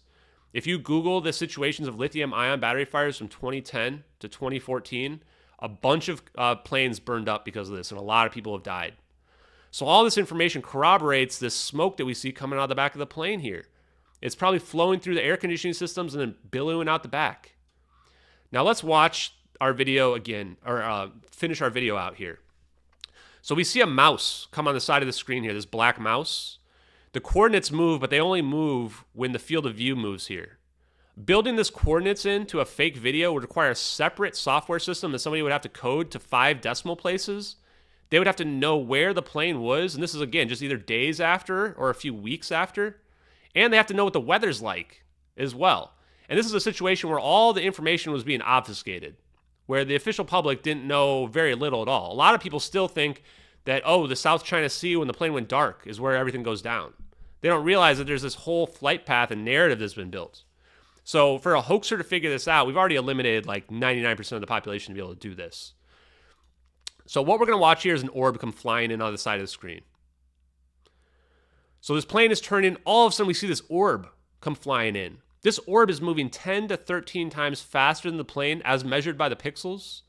This plane on turn is moving around the plane's moving about 150 to 200 miles per hour. The orb is moving at roughly Mach 3 speeds based on that estimate, 2,000 miles an hour. Extremely fast. It goes right past the plane. Now this is interesting. Why does the first orb not get around the plane right away? It would seem that they're trying to track it, trying to locate the plane at this point. In fact, it begins to circle around the plane from the side in its first rotation. And then it captures the plane's location and it starts to circle around the plane as well. What we're going to see happen here is this cloud that's right below the plane at this point, south of the plane, or let's say down of the plane here. An orb is going to shoot out from the water, near the water or along the water, and then it's going to come up through this cloud. It's very hard to see in this version, but we have another version that makes it more apparent.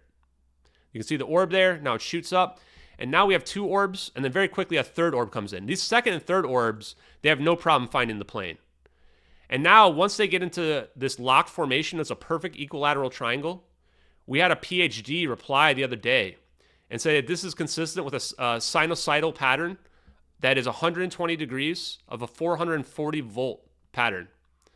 And that this would be a 0-point pattern. Now, I don't know what that all means because I'm not a PhD, but it seems that there's very specific purpose to what's happening here. So now these orbs start to circle the plane. And they're not just circling the plane, they're circling the plane in a sphere. To me, it looks like they're mapping the plane. They're getting it ready for something. They're collecting data on it. These patterns, this sinusoidal pattern that we've seen is a perfect wave pattern. What this means is that these are not aliens. These are not people flying in these little orbs here. These are some type of drone, if you want to think of it like that, with a field around them. And that this is being controlled by AI. A computer program is controlling these here. And so potentially they're using a very advanced computer to collect all this data. You know, I would imagine if this is the US government, they're probably using some type of advanced quantum computer to pull all this. Now, I'm going to rewind it just a little bit because once it gets past this cloud, the pattern changes. Now the pattern is completely vertical on the plane. At this point, we believe it's getting ready for what we're about to see here, which is some macroscopic quantum coherence event, a phase transition of this plane. Where if you have watched the movie Contact, it looks very similar to that, or it looks similar to an atom that has electrons flowing around it. And that's exactly what we think is happening, is that there is a unification theory out there of quantum and macro. And I'm going to go ahead and shout out two people right now. Salvatore Pais, who has a paper called The Superforce that I've read that actually surprisingly argues this exact thing.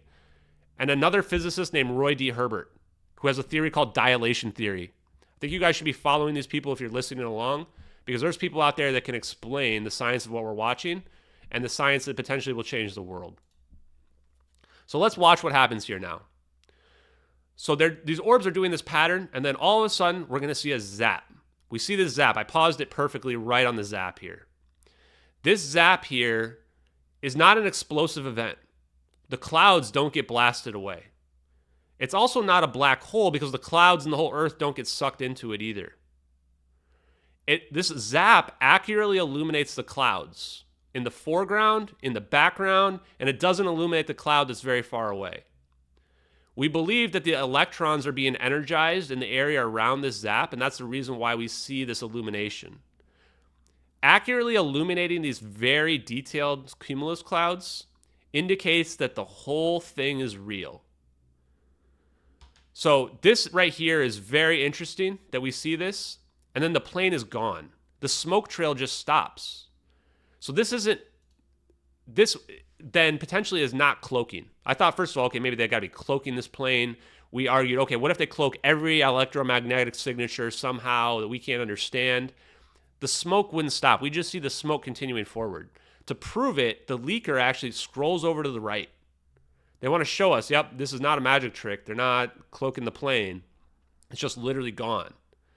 And then the leaker goes ahead and closes the window, which is evidence that they weren't watching this in real time. If you're watching in real time, you're not closing your recording window. You're going to go ahead and you're going to keep watching, you're going to keep recording, etc. This is a playback, most likely, that they went and pulled up later on, that they wanted to show and make for us. Someone mentioned where these coordinates are. We do have a list of those coordinates. There's 6 coordinate positions that are produced by that. And there's actually 8, but we can only see 6 of them.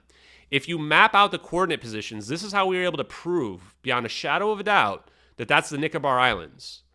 Even if you assume there might be a missing minus sign in our coordinates that would then put it in the South Indian Ocean, and this is early on, I thought that there must be because it puts it in the South Indian Ocean where our whisper route has it.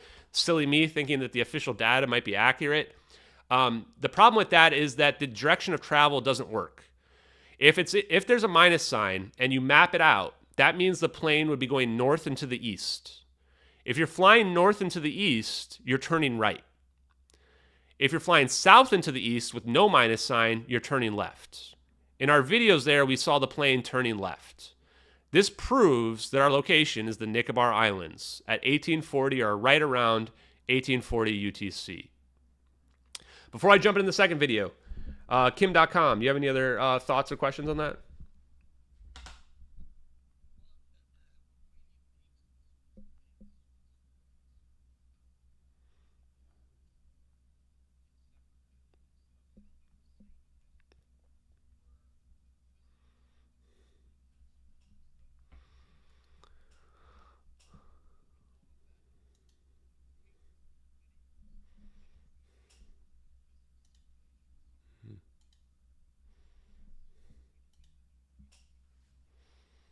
Mm-hmm.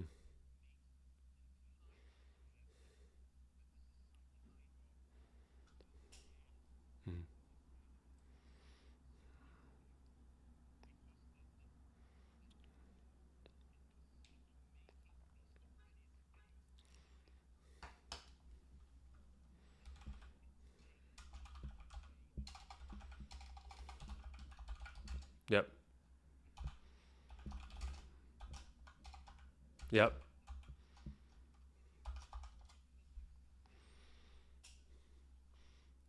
Yeah, and what I want to say too is that we don't think this is a vaporization or what I would call an annihilation event because it's not energetic enough.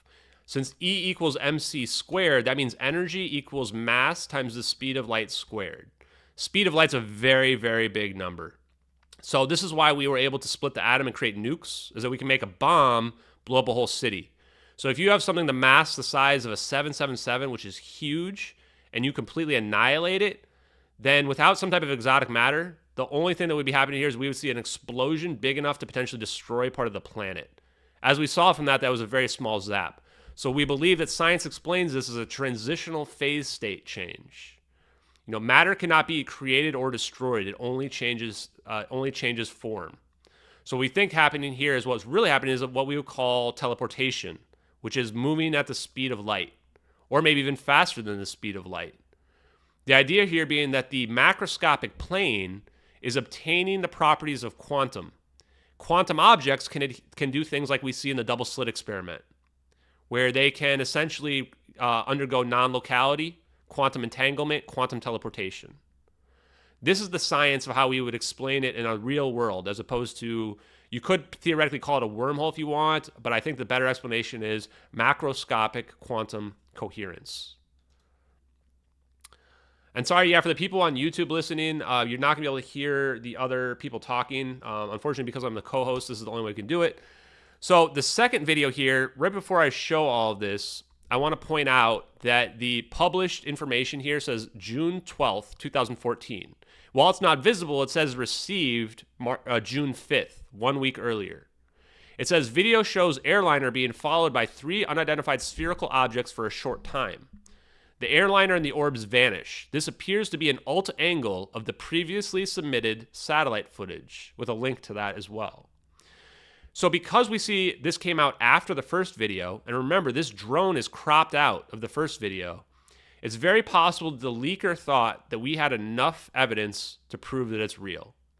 I also think due to the fact that they leaked this to a UFO account, and that it says UFOs in both videos, that the leaker thought they were looking at UFOs in these videos. If you think of leaking a UFO video, you'd think it's not very damaging. But if you later find out that that's secret US military technology, then you would think that, okay, now I did a whole bunch of damage to the US government. And that's going to become relevant when we talk about the leaker, because they potentially went to prison over this. So let's pull up this in a big field of view here. And while we're looking at, go ahead.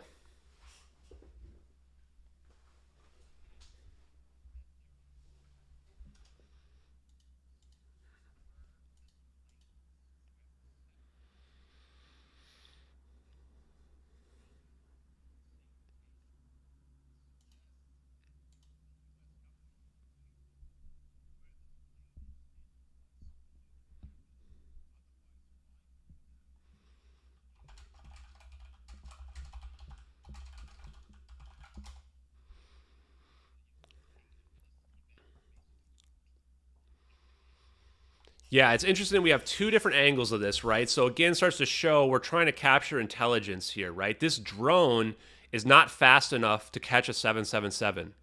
It had to have intercepted it. We believe that it intercepted it from a base that it was deployed from in the Nicobar Islands. In fact, it's coming from the north here. Again, we know this plane is moving south into the east based on the coordinates, which means this drone is somehow to the north looking south. And that's actually from the direction of travel we think the drone was actually deployed from. We believe this is an MQ-1C Gray Eagle. Now, if you Google again SIGINT payload, you find the MQ-1C. We think that this line that we see above the top is the housing of the camera, not necessarily the wing. When we look at it, we can see the smoke. We can see the smoke accurately stack up from our perspective here as well. The drone actually feels a little bit of turbulence as it goes underneath the smoke trail of the plane and the trail of this plane. It's actually very close to the plane as well, which people have pointed out that you don't have planes fly this close to one another. So again, indicative of an emergency event scenario. Now, as we watch this, it's very clear that it's being manually tracked. There's a person moving the camera around. They are not automatically tracking the plane in this video. They zoom in on this plane. They're trying to get the best intelligence possible on it. Then we see the first orb show up. We have a side-by-side that proves these videos are in perfect synchronization. When we look at this orb, it's a nearly perfect sphere. This appears to be a field around a smaller object. This is not a metal ball that we're looking at here. And we can kind of tell because we see the thermal layer kind of have a blending effect where it gets a little bit cooler as it goes around. Now, when these orbs start to get around it, this video shows a lot more information. And we can see that there's these trails. But when we look at these trails, they're actually in front of the orbs. The only reason why they look to be behind the orbs is because these orbs are moving at a high rate of speed, perfectly matching the speed of the airplane. And again, they're moving in this perfect triangle formation. They're also just ignoring gravity entirely. We believe that what it takes to ignore gravity like this is room temperature superconductivity, which can be either obtained through metamaterials, such as LK99 or something similar to that, or by using some type of electromagnetic event, a pulse, an accelerated pulse vibration. Now, this is then essentially giving them zero mass, and when you have zero mass, you can ignore gravity entirely. That's why we think we see this field. If you read the scientific paper by Salvatore Pais that I put out there, he argues for this field existing due to them basically separating themselves from the empty vacuum state, which is thought of as, space-time as we know it. So some people may think that room temperature superconductivity is debunked. Well, it looks like we had it 9 years ago, at least the military did, so I think maybe we should give that one a second shot. Now again, these lines are coming in front of it, so they are creating their own geodesics. Kim and I were looking at the video of gravity and how gravity really works. I would suggest you guys take a look at how gravity works in general, because I think it's not exactly the way that people get taught in school. Gravity is the interaction between mass over space-time, and what's happening is as time flows, objects are converging towards the curvature of mass disrupting space-time. That's important because it looks like what's happening here is they're creating their own geodesics, their own gravity. They're almost like train tracks that they're running along here. So when we were watching this here, if somebody was faking this video as well, they would keep the plane in focus in the field of view all the time. But what we see here is the person who's operating this drone manually zooms in, and now the plane gets out of field of view. If you were faking this, this is not how you'd fake it. You'd fake it while the plane's in the field of view the entire time. This is because someone's actually trying to keep up with the plane, and they've zoomed in, and if you were like zoom in with your camera while you're watching something, it's hard to keep it in the field of focus. Now, they've zoomed in a ton here as well, because what's going to happen is when this plane comes in, now we can see it very clearly. We can see this heat signature. This heat signature is in the same location as where these exhaust ports are, right near where the landing gear exists. So if you're watching on my stream, I'm going to go ahead and pull that up just real quick so you can see what we're talking about. And if you're not, you're going to have to just trust me that we can see that this heat signature right near the landing gear of the plane. It actually morphs as well. So if somebody's faking this, boy, they're going to a lot of effort to make it look like there's a real heat signature billowing smoke out of the back of this plane. And this is where you can see the smoke line coming from the back of the plane here, which is not lined up with the engine. You can see that it's actually right next to the plane here at a different altitude, a different height than where this engine is at. The smoke does not appear to be coming from the engine. You don't see the smoke coming from right back of the engine here. It's coming from this heat signature that we see down here. So we see the same spiral formation. Notice when I pause it here that there's what we call a monopole here. And tomorrow I'm going to be interviewing a guy named Bob Grenier who believes he can explain the movement of the orbs. He did a video called Fractal Toroidal Moments, where he believes that what's happening here is that, kind of as we've argued, that there's essentially some type of pulse laser or something coming out of this that's able to create this geodesic. And we can see they spin on their axis here, where we see this heat signature from the orbs. They're spinning around, and then before we see our zap happen, our transitional state change, the operator zooms out. To me, this indicates they knew exactly what's about to happen at this point. They know that the main event is about to happen. They're zooming out to get it perfectly in field of view here. And then what they're doing here is they're recording this for intelligence purposes. Either the U.S. government had the perfect assets and the perfect time to collect this, and we're seeing some non-human intelligence that we just got extremely lucky to get on video, or this is an operation that they were expecting.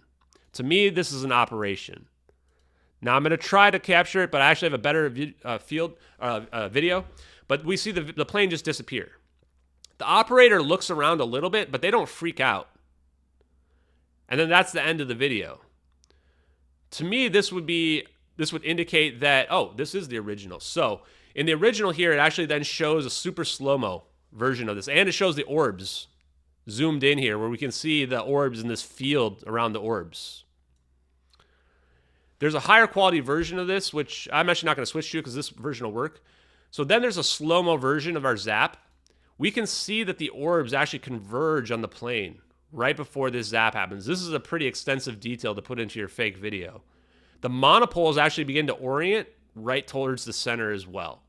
So we have all three monopoles orienting towards the center. Bob Greenier argued that what's happening here is creating an azimuth, which is basically your sphere around the plane that is then able to, see what we see from this macroscopic decoherence event. Here's the super slow-mo of it. I want you guys to notice that in the final frame, this plane blurs as well.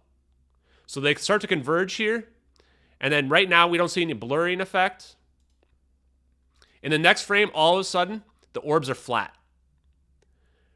This would show gravitational lensing. They're creating a very powerful electromagnetic field here that is even potentially causing gravitational lensing on this plane. Like if you were looking at a black hole with a star behind it, and you see this bent light come around it because of the huge gravitational mass of gravitational effect of the mass of the black hole. The plane is blurred. It's actually cooler than it was before. It's much more green now. And the size of the plane has shrunk a tiny bit. If we were to superimpose this over the previous image, you would see this plane get a little bit smaller. And so I actually have a picture of this if you're watching on my stream as well, where you can actually see it. The plane is bigger here. You can see the heat signature better. Next frame, it's blurred. We believe this blur is because it's accelerating already. It's starting to accelerate to the speed of light. And then in the next frame, it gets encompassed by our endothermic event. This endothermic event that we just saw is black in our thermal. It's actually cold. So in the false color IR, it looked white because it's a false color IR. They're using fake color scheme on that because it's a computer-generated image that is using that Sibber system. But in this one, we can see very clearly here, this is a cold, dark event. So this cold, dark event is endothermic. If somebody was going to fake an event, they would fake it as an explosion because there's no basis to even think to create this. Somebody that would have had to fake this is going to have to understand physics better than most PhDs out there. In order to create the pattern that we saw, they're going to have to understand math better than most PhD math experts as well. So this requires a huge amount of creativity if they were going to create this. There's no basis to copy this from. So what we see here is this endothermic event that's absorbing energy. We've speculated that this is potentially sucking the energy out of these lithium-ion batteries so that you can actually save this plane, prevent the plane from, burning up anymore. Because the thing about these runaway lithium-ion battery fires is that the energy in them is what keeps them lighting up over and over and over again. It could also be that this event is so cold, with this cold event that we see here, that it is able to put the lithium-ion battery fires out. But again, this is speculative. Okay, I've been talking for a bit. Kim, anyone else who is in the speaker zone right now, what are your thoughts or questions before I address some other stuff?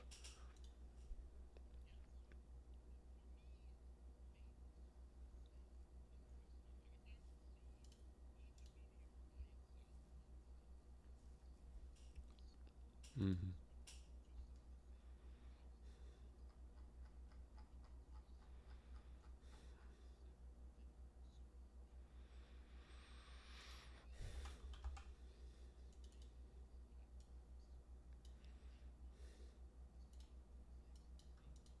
Mm-hmm.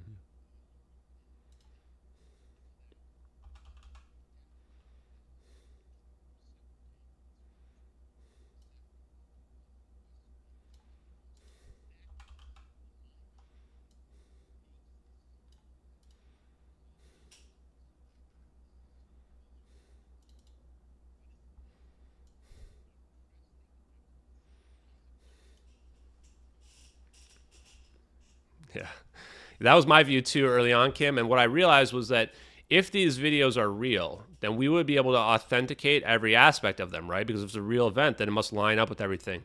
I never thought we would get as much evidence as we've gotten to date. I mean, it even blew me away. I didn't have any idea about this lithium-ion battery fire scenario, all these witnesses. And that's why I've got all evidence and theories, my all evidence version 2, that is now about 12 pages long. That's just a list of the evidence. Doesn't even have all the links to all the sources in there because it would just become too long. I plan to add that later on. And this is really, like, I think all this evidence that adds up really stacks up to prove that these videos really are 100% authentic, especially the part about the science, where I've had physicists and engineers that want to come and talk to me because when they look at these videos, they know that this information can prove their theories, that it's consistent with real physics, real engineering, and real science.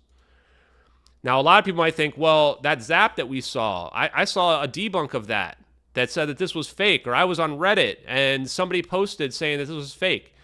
The account that posted the Pyromania VFX debunk was called Icy Slide. That's a play on words. IC Slide. It actually stands for Intelligence Community Forum Slide. They're not very creative. And they actually didn't defend their argument at all.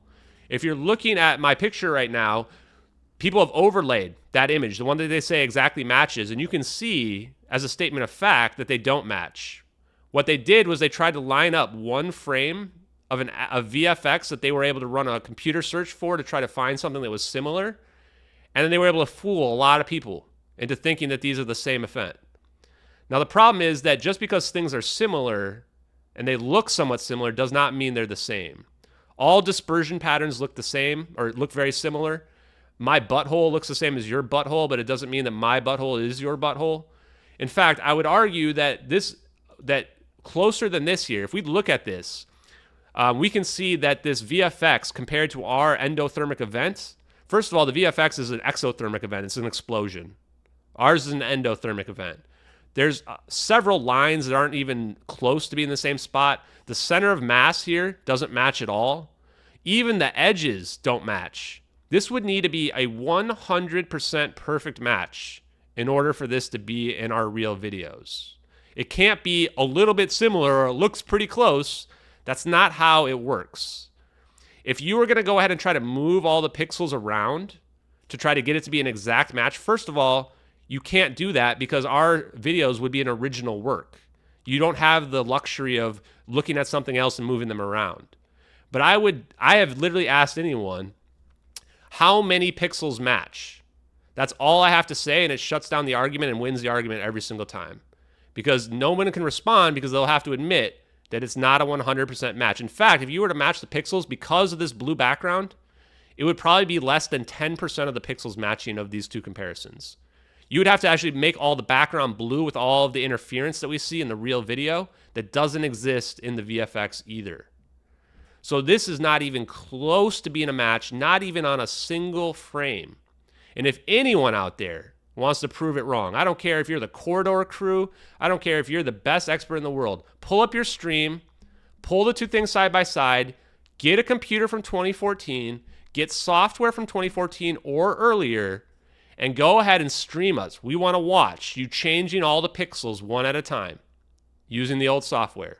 I want to watch how long it takes you to change just the one frame that's the closest. Because if we compare the whole VFX, it's not even remotely the same. Here's an overlay of the VFX. This is not even remotely the same what I'm looking at here. If you looked at the other frames while this explosion happens in this VFX, it's not even similar. There's all these extra lines and explosive events that aren't even close to what we see. These other ones, it's like less than 1% match if you were to match the pixels up.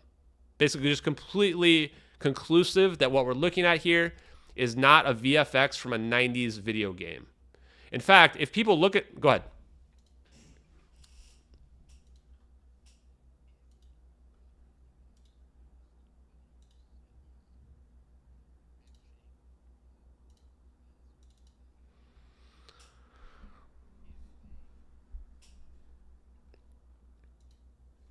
Yeah.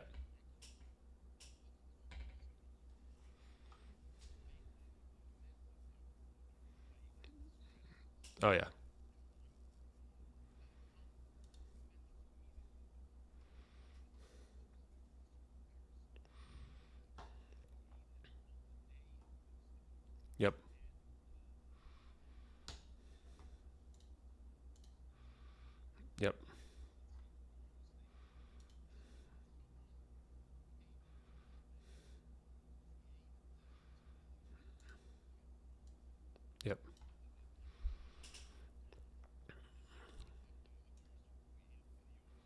Yep.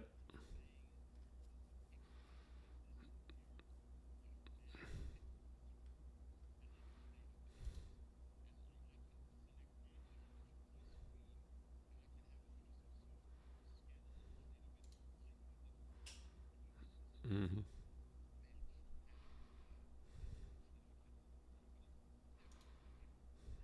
Yep.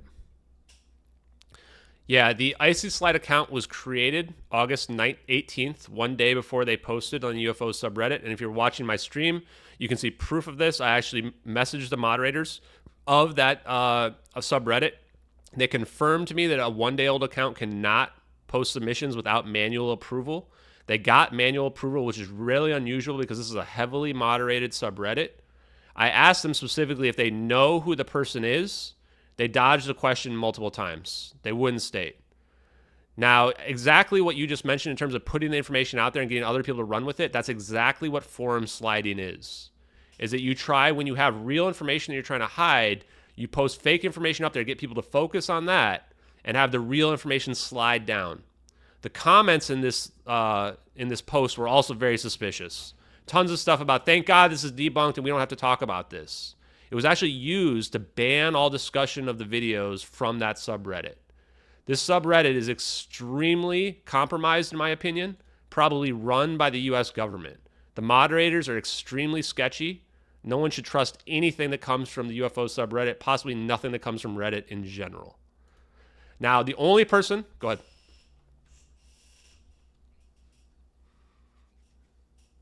Yeah.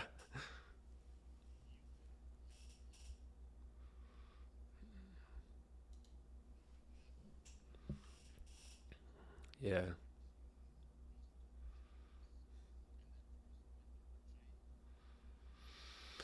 Yeah, well, they got 3 years shaved off. So let me run through the evidence for that real quick because I think that's extremely compelling. Okay, so we've looked through all this information, right? And we have a bunch of information that we think can corroborate who this is. We think the leaker is probably U.S. military personnel. They're probably an operator because this drone footage that we're looking at, it doesn't come in thermal. It's normally an electro IR camera we think that Raytheon makes, and that there's a thermal layer that can be added in with the software that's built into the camera. So somebody has to know about how it works. They've removed the HUD information. We think they had an emotional reaction indicating they were probably there that night. They may have been in one of the AWACS that Kate T saw that the French dad was told about. They cropped out the drone out of the satellite video, which was the first video they released. They probably had to convince Regicide Anon that the videos were authentic due to the fact that it took Regicide Anon like 8 to 9 weeks to actually publish them. And they may have thought they were looking at UFOs, and they thought maybe they weren't looking at U.S. technology themselves based on the name of the videos. So I was digging around for anyone who had been charged with espionage, willful retention of classified documents, or willful retention of national security information. It took me several weeks. It was actually really difficult. This guy is not on the internet after 2017 at all. And if you look in Google, you always get recent searches. I looked up all the big people you guys would think of, the Chelsea Mannings, Edward Snowdens, anyone who I thought was huge. Nobody even came close. The moment I found Lieutenant Commander Edward C. Lynn, we hit a bingo. First thing I see is all over every article, signals intelligence. That's what we've been talking about this whole time. He flew in both the Lockheed Martin EP-3 Ares II and the Poseidon P-8, depending on, which his specific unit was using.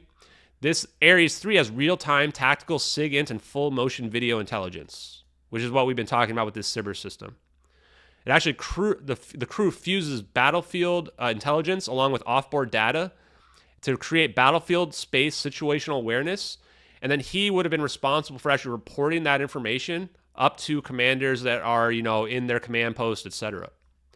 He was deployed on this Special Projects Patrol Squadron 2, the Wizards VPU-2.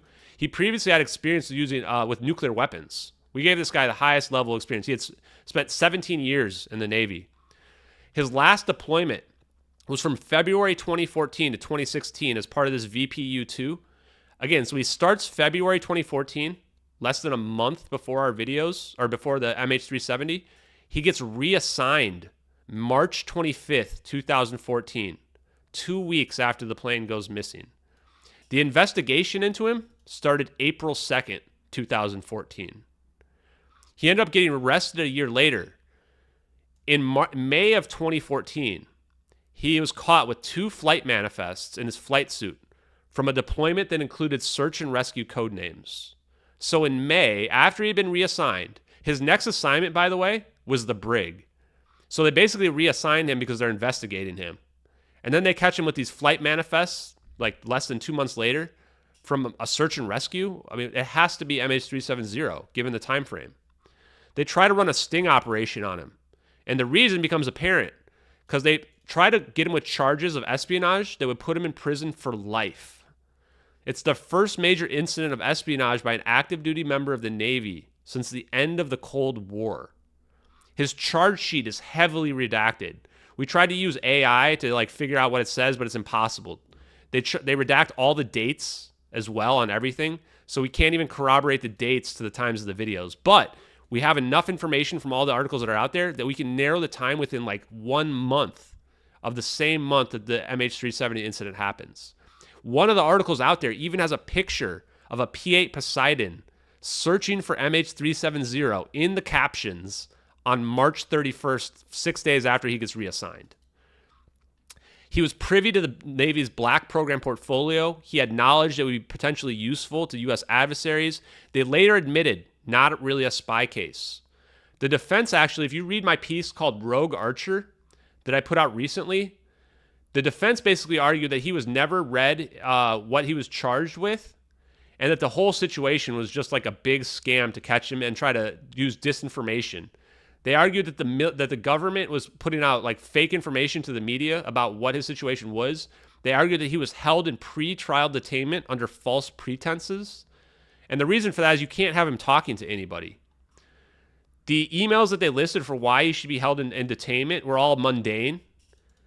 And the judge argued that he had a dangerous pattern of disclosure of classified information, but they didn't point to any disclosures of classified information in their argument. So it seems like they had to hide this information from anyone knowing what he was really disclosing. There was no evidence he ever exchanged any sensitive information from anyone from China. The defense actually argued, this is real, that the classified information in question is available on the internet.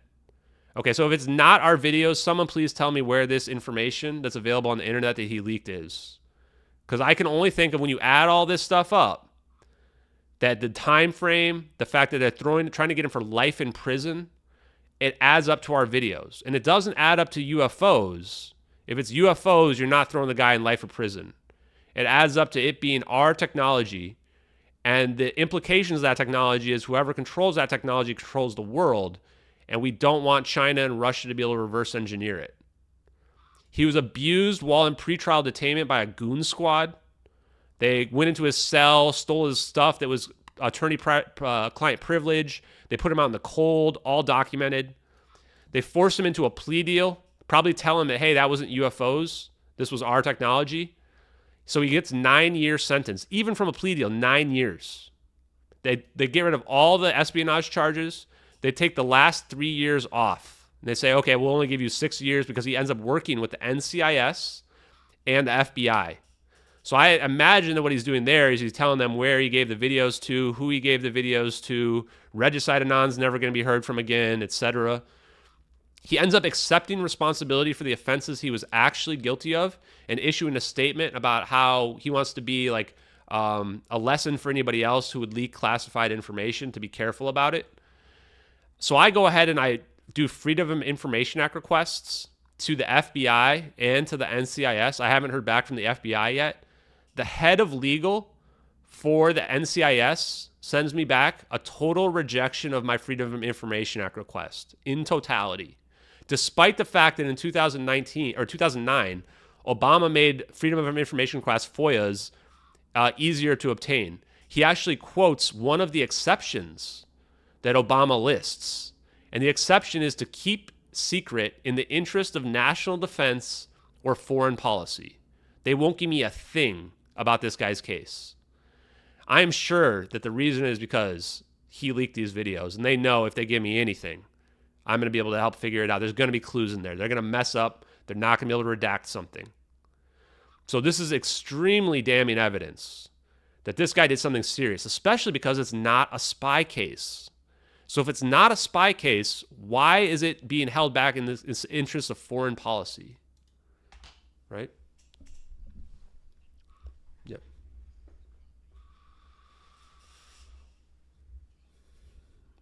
Yep.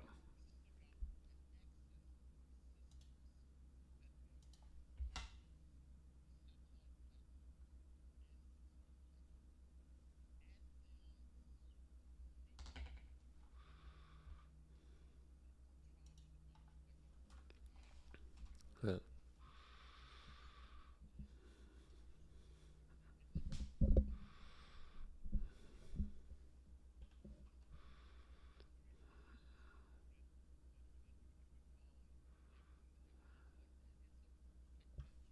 Yeah, I mean, it's a perfect match. And there's even more corroborating information. I suggest you guys can read my piece called Rogue Archer.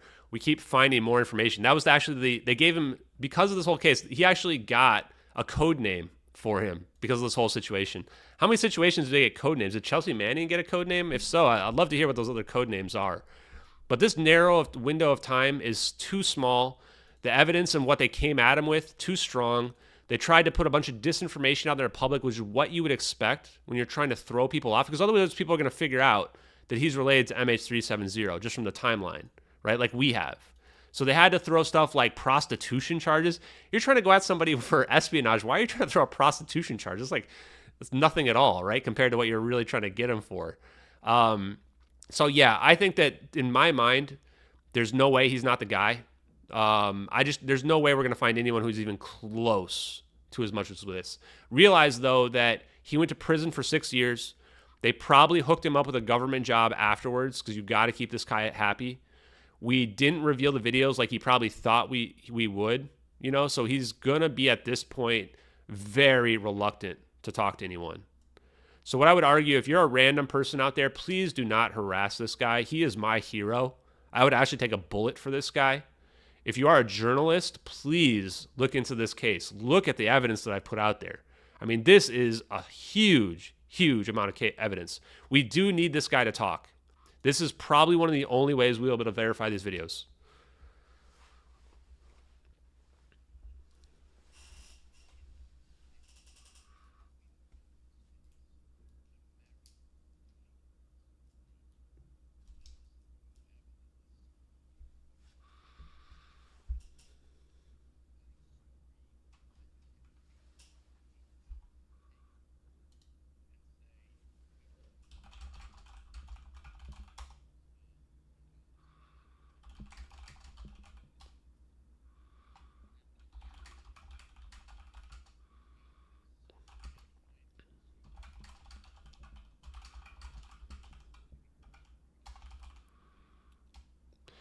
Yeah.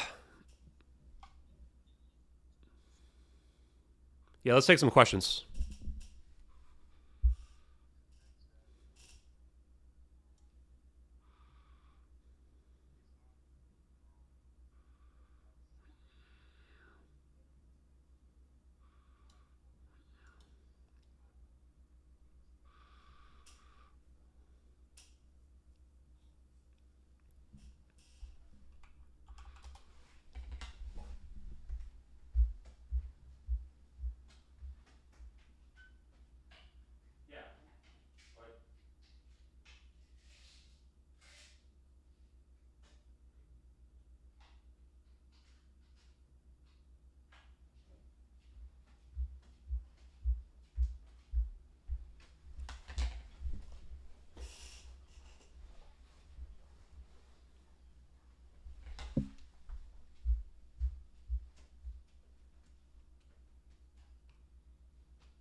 Yeah, I agree. I think.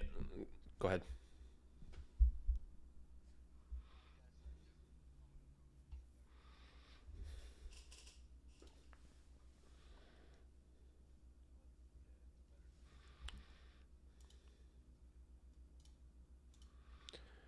Yeah.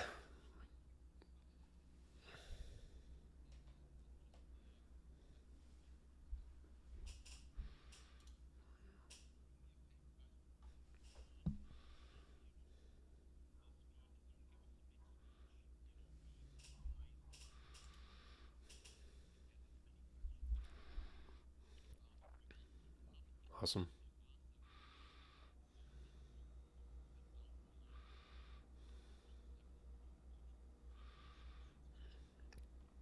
Yeah, I just want to say right while we're doing that, I agree with Kim that we should try to stick to what we know for sure, right? And what we can prove. And when we deal with the speculative side of it, there's a lot of options. We don't have two cameras on the other side. We can't, be certain about anyone's motivations. I have gone into depth on all that stuff, so you can find that information if you want to dig into it. But ultimately, like we've dug through what we can prove here, and it's very, very damning, to at least to the official narrative.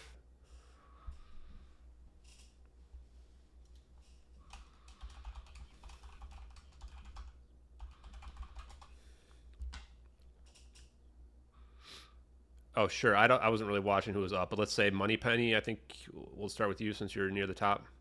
Hey, Moneypenny.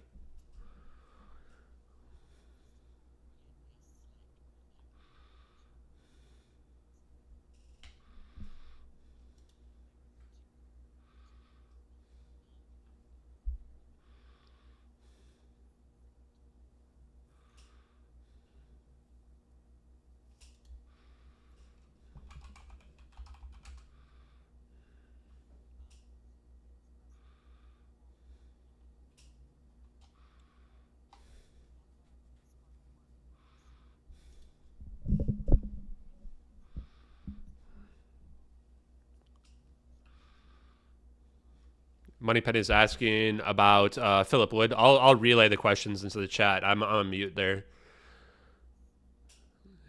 She also was saying that the presentation was really good. I thought we did a good job there.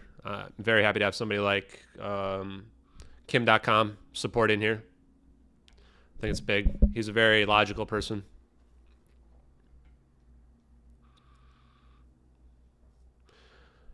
We think the zap is solving the fire issue potentially, or it could just be teleported to a specific location at 0 speed and stopped right there.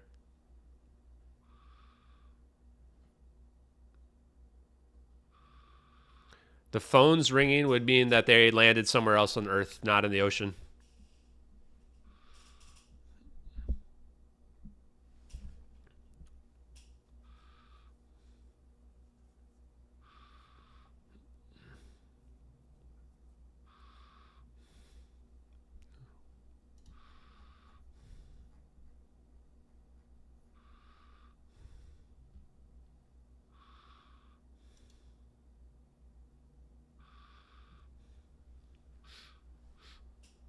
Yeah. So, I mean, I think that, briefly, what I'll say, again, this is speculative. We can't know.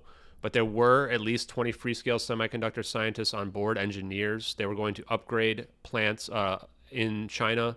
That having 20 people from the same plane is far too many. This breaks company policies. This plane, we believe, was doomed, right? It can't land. It's going to land in the ocean. It's going to break apart. Could be doomed at that point. We have found an NSA 2005 security report that is about commercial superconductivity development. It references this company.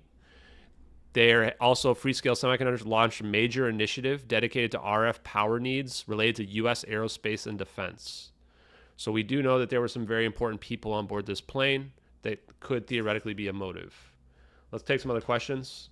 I think Diligent Denizen. Hey, buddy, how are you doing? We'll take you next.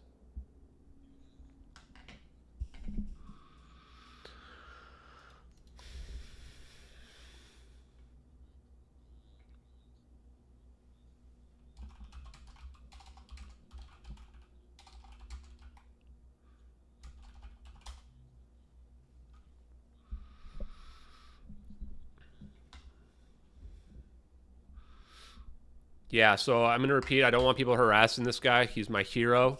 What I will say is this has already come out publicly that I have tried to get in contact with him. I have not spoken to him. No, I will say that.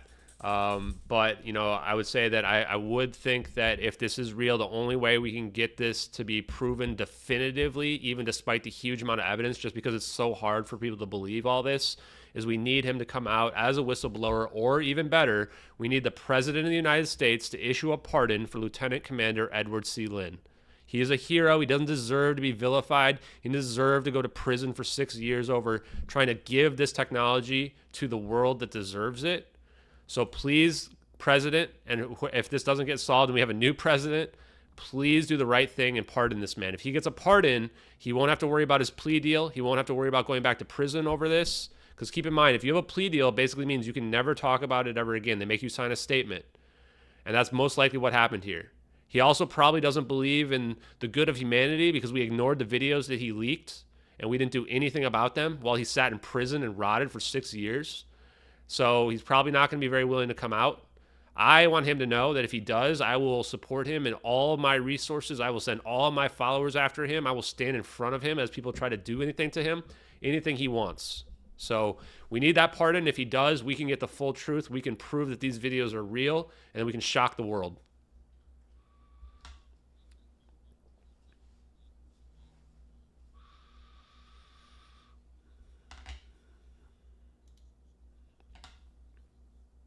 He's asking whether or not it would be protected.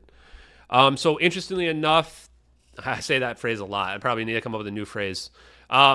There is a new whistleblower law that's going through Congress and Senate right now. Maybe that law would be enough, but realize that if these are not related to real UAPs, this is potentially our technology. He may not be protected under that. So I'm not really sure what all the motivations would be there.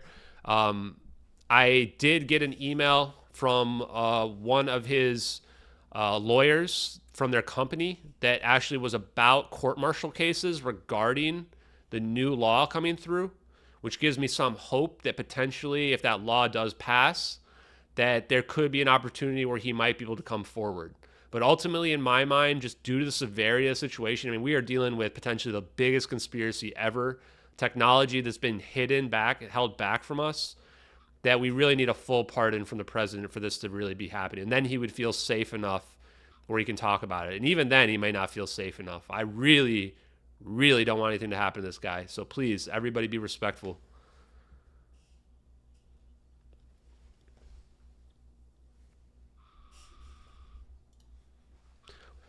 Kim.com wants to talk about the magnitude of the situation here as well.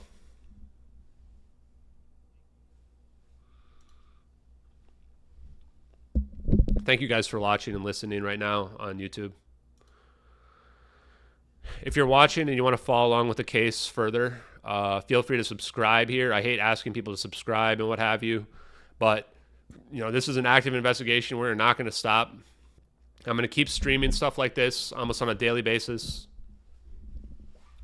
So follow along, and you want to support, best thing you can do is follow on Twitter, follow, subscribe on YouTube, watch the other content, spread the evidence.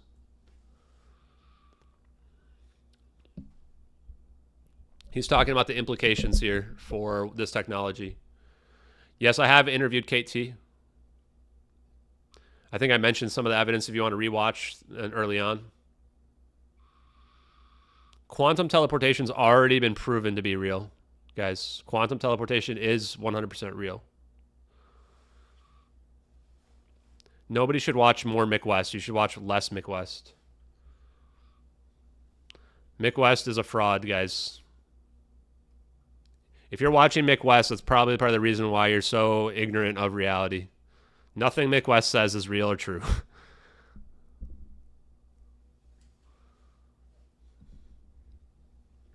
Mick West wouldn't last 5 minutes in a debate with me. That's his level of intelligence and expertise.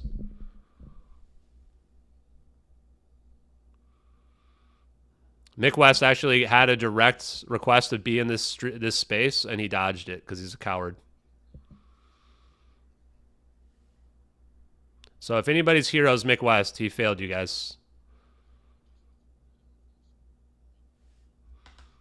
Kim.com specifically asked him, and I actually unblocked him so that he could join, and he didn't.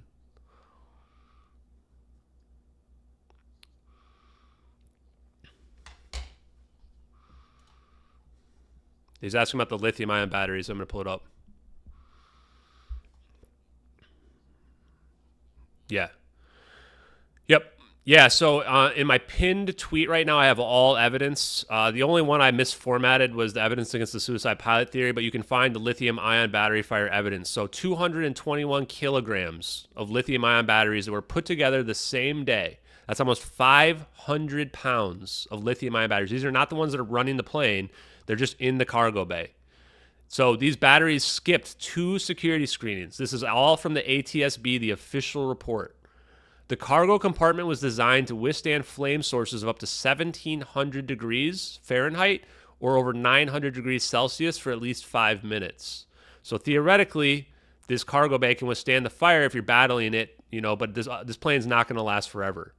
I have a source that I've talked to as experienced testifying on Capitol Hill, willing to testify that the plane could last for over an hour while battling the fire, and that a lithium-ion battery fire could escape from the cargo bay that could potentially not be extinguished by the cargo bay's halon fire suppression devices, and that the glowing orange plane that KT saw would be consistent with a chemical reaction of the halon fire extinguishing devices releasing bromine gas, an orange chemical gas. There's a heat signature near the exhaust panels of the landing gear where the AC units are. So those AC units may be flushing smoke from the plane. This could indicate why we don't see a very obvious fire in our thermal. It's within one of these containment cargo bays made for containing fires. The smoke trails are coming from the back of the plane in both videos. It's too low for it to be contrails, so therefore it has to be smoke that we see in the videos. The batteries may have been unpackaged unsafely. If you go look at that ATSB report pictures, they look like improvised explosive devices. They were packed in these just straight up, what's the word I'm looking for here? Just boxes, basically, stacked together. Seems like an extremely dangerous event. I would not feel comfortable with these things on my plane.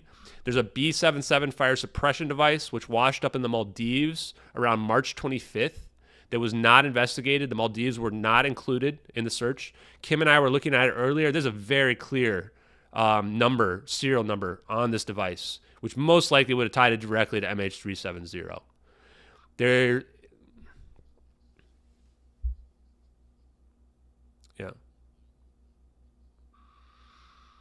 Yeah, so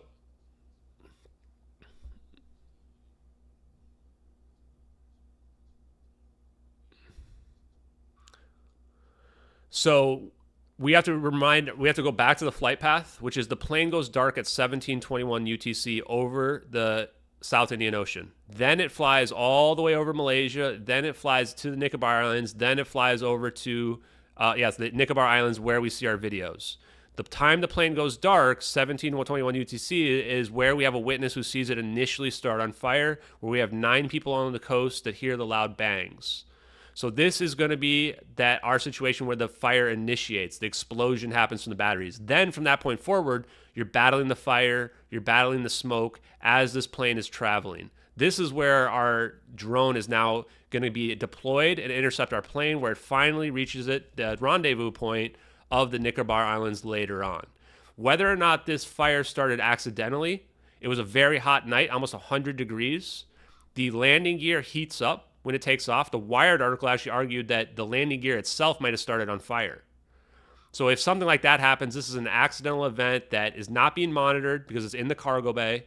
And I think it gets to about 160 plus degrees. If these batteries get to 200 degrees, then they're going to ignite. And around 160, if there's a defect in them, if there's a defect at all, then they're at risk for blowing up. And that's the most common cause from talking to experts. So we also heard a SOS communication that was at 2:43 a.m. or intercepted at 2:43 a.m., which is converted to 1843 UTC Malaysian time. Only reported in Chinese news in Chinese, saying that it was from MH370, planes attempting an emergency landing and disintegrating. Consistent with the videos, consistent with the witness testimony at the time and the location. FAA changes the rules in 2015, no longer allow lithium-ion batteries in the cargo passenger planes. Pretty coincidental timing. There's more than one lithium-ion battery fire in passenger planes per week, even after that. 63 this year alone. This fire event is corroborated by every single witness that I've seen so far, which is all the ones that were in the boat 10 minutes later that see the plane flying low, Mike McKay, who sees it initially happen, the 9 people on the coast, and then Kate T, who sees it far over in the Nicobar Islands, which at this point, all the gas and chemical reaction has caused it to glow orange. Covering up the fire event. This is a mundane event. A fire. Why would you have to cover up a fire event with this story of it going to the South Indian Ocean? The only explanation I can come up with is the technology we see deployed. If the videos are fake, you're not coming up with this whole scenario of, oh, it went to the South Indian Ocean. You would just say it crashed in the Nicobar Islands where the fire would have taken hold of it, where the plane is currently in our videos attempting a landing. Does that answer your questions?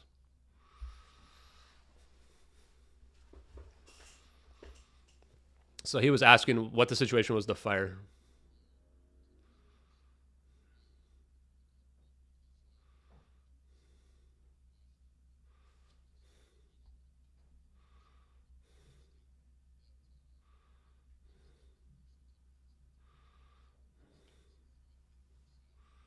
Yeah.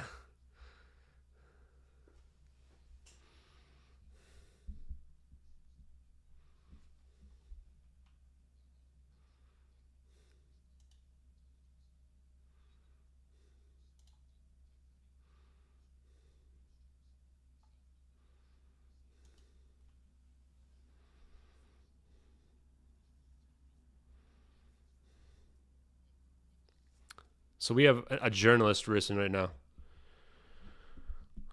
Yeah, I think he was the one who talked about the phones, right? Oh, okay. Oh, yeah. So we tried to look at that picture. Yeah, go ahead. Yeah, weird. He's talking about Richard Quest, the guy who was in the picture.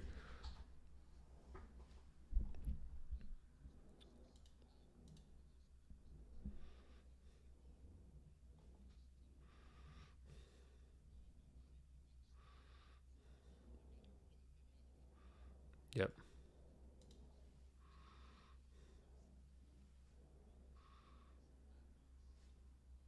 He's talking about the cover up from the media side.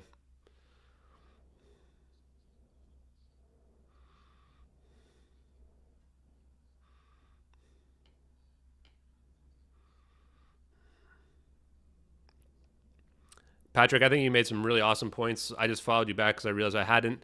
And exactly it is, why are we covering up this fire event, right? There was actually a few people that were trying to argue for a fire. There were people saying that Mike McKay's sighting was very credible, that meant that it had to be a fire.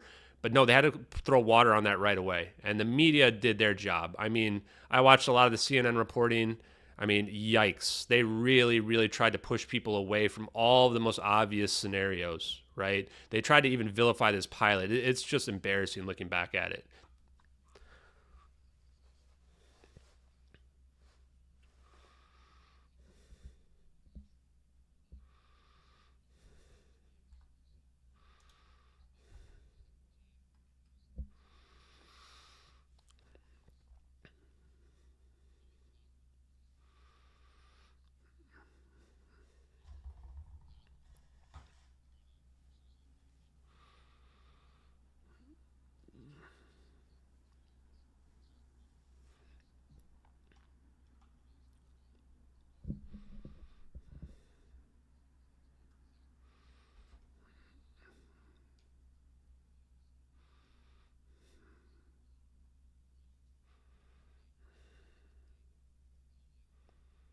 He's asking about MH17.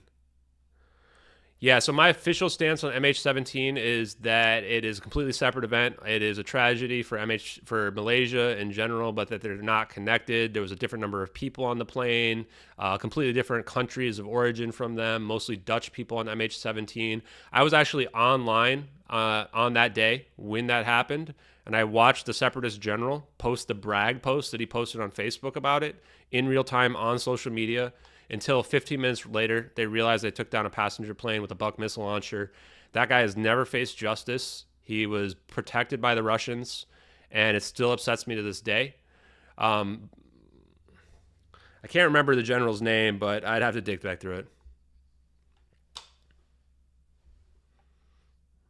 Sure.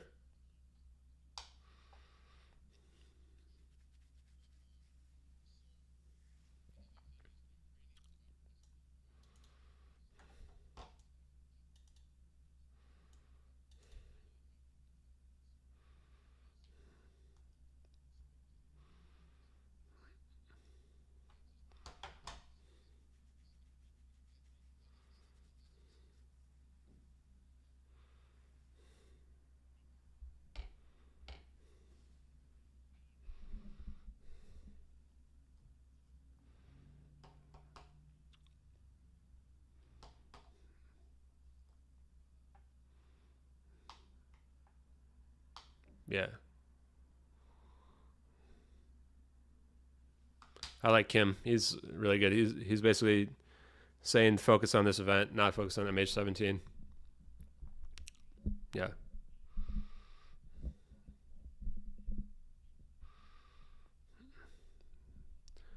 Kim is awesome. I'm so happy to this guy on here. Yeah.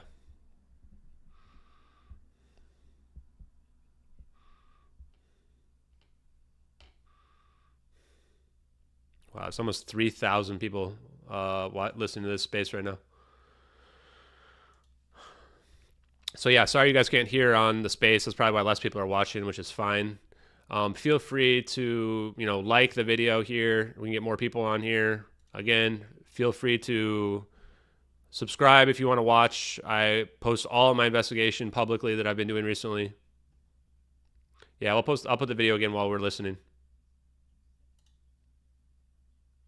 So yeah, thanks, Kim. And I agree. We don't need to mix this with anything else or any other conspiracies. We already have a conspiracy that's so big at this point that it's honestly too big, right? I would have been happy with this just being MH370 on here without the plane getting teleported to another place or whatever we see from the science perspective. If we do think there's another plane involved, the one that I'm looking at is the GA Telesis plane that was purchased in October 2013. There's proof of this that was scrapped maybe a decade too early that is an exact model replica of MH370 that was purchased from Malaysian Airlines. If you're going to do an operation and you need to test it out, you're going to use a plane that's going to be similar. So that's the one I would be looking at for you guys to check into if you want to try to find some connection here. But let's go on to another question. I'm not sure who is next. Jenny, I think you were next.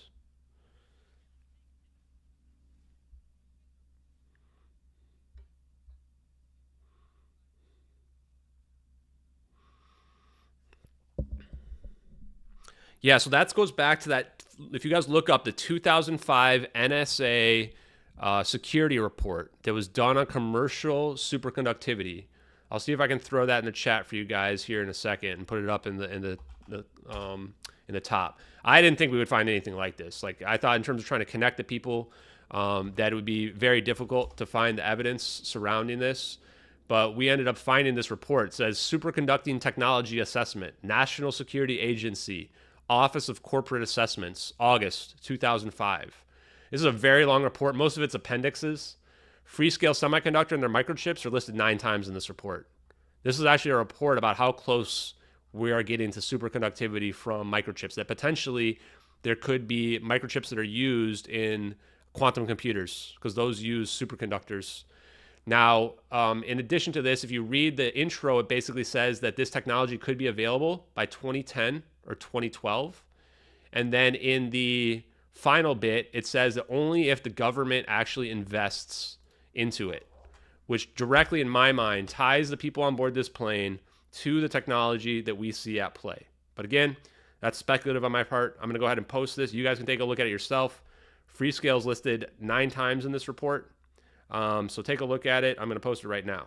Any follow-up question on that? Thanks a lot, Jenny. Appreciate you too. So, yep, take a look at that, and then we'll go to our next question as well. I just threw that in the, what do you call it, nest? I'm not really good at social media, guys. Okay, next person. I think, Nick, you might have been next, and then we'll probably go to Confluence, and then, oh, Tupac's next? Okay, sorry. Okay, Tupac, you were next, and then Nick will get you next after that. Tupacabra, welcome. Okay, Tupacabra's next here.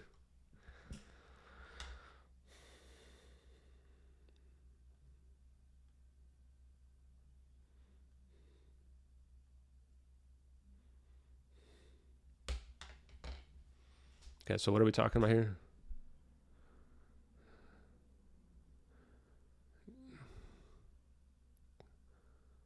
Oh, sorry. I'll show you guys the video. Wait.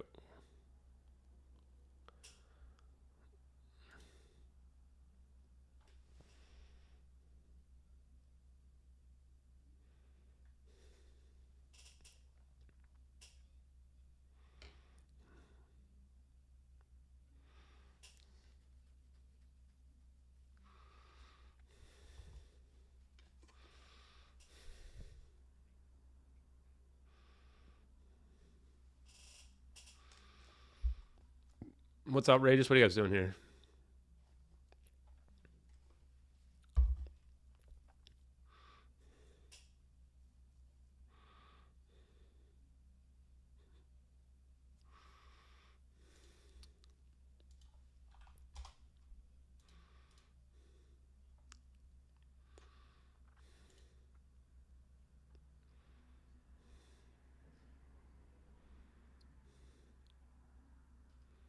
I've got so many messages. Holy shit.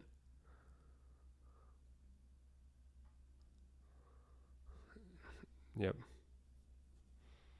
He's asking about the TikTok and the other videos and other things that are similar for you guys who can't listen. And I think that there is potentially some connections there.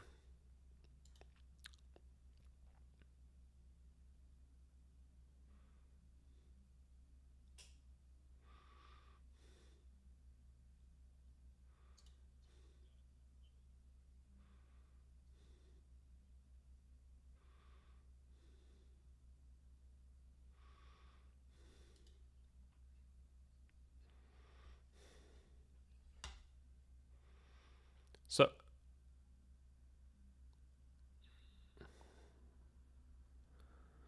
yeah, one thing I want to break up that real quick too is those 2017 is when they were declassified. They were out there before that for I think about 9 years. Interesting enough, those DoD Navy videos were actually conclusively debunked for 9 years until they were proven to be real and declassified.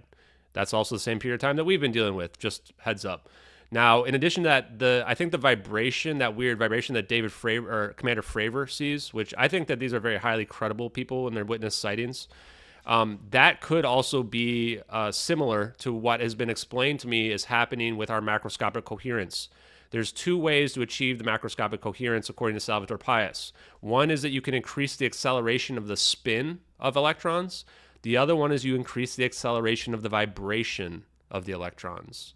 So to me, I think that there may be a connection there. And I do think this is why, in my opinion, that what we might be looking at here is based on some form of reverse engineered technology, is that it's very consistent with a lot of other sightings. But just like with the other incident we were talking about before, we have enough here that we don't need to link this to other stuff that's out there, right? We have enough here that we just want to be focusing on this case. But it is very interesting, Tupa. Okay. Yeah, I guess Nick, go ahead now. Thanks for waiting patiently.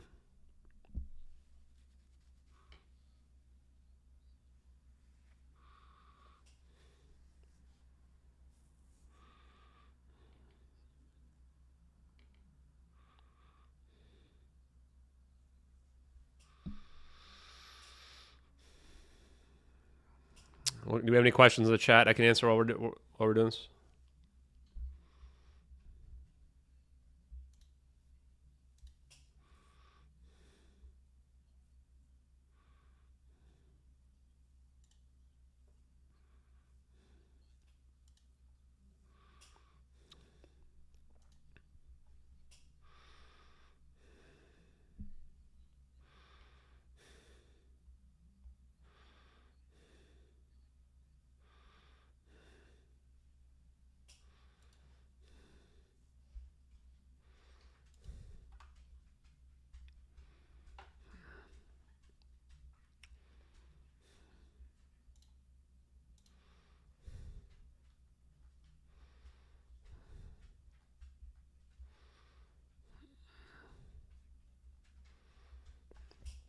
Yeah, that's a good question. And I don't mind hard questions at all.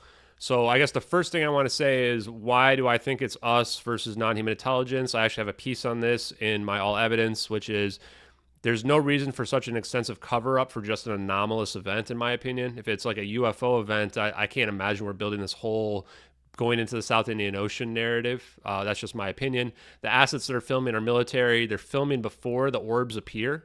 So it's like they're expecting it to happen. The orbs are moving at Mach 3, so this plane is not able to outrun them. Early on, I thought maybe the initial event that we now think is a fire could have been caused by the orbs, but it never made sense because this plane can't outrun the orbs. The pattern that we see doesn't need to be explained by non-human intelligence because it's explained by AI, a computer program. The fire event indicates a rescue motive. And I think that I don't like to attribute any human motivations to a non-human intelligence. My opinion is they just simply wouldn't care about us if they do exist. And I'm agnostic about that, just in case anyone cares. Science can explain everything that we see, I think is another big piece too.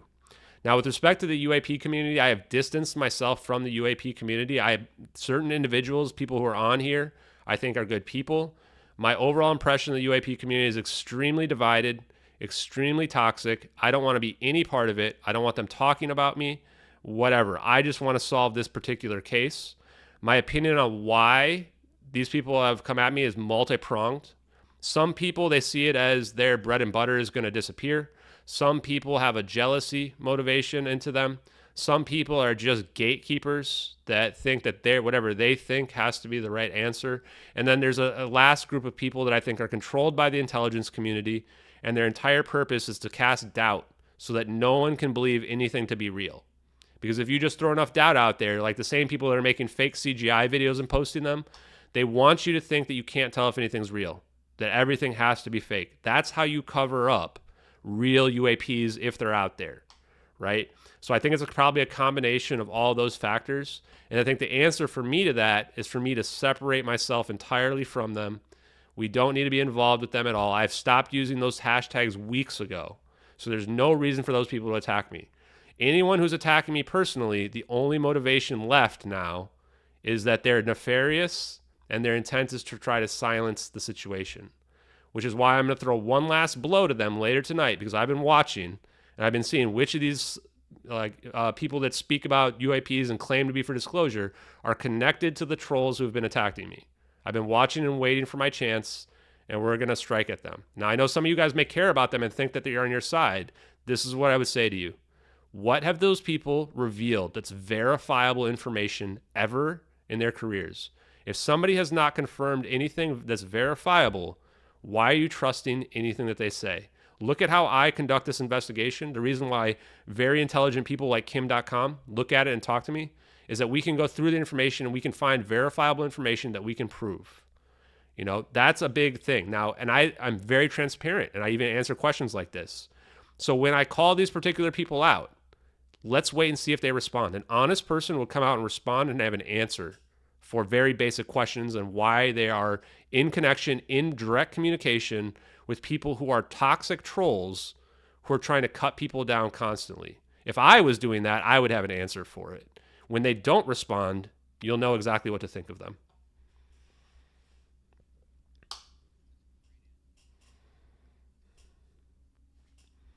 Yeah, we can take one or two more. Yeah, go ahead.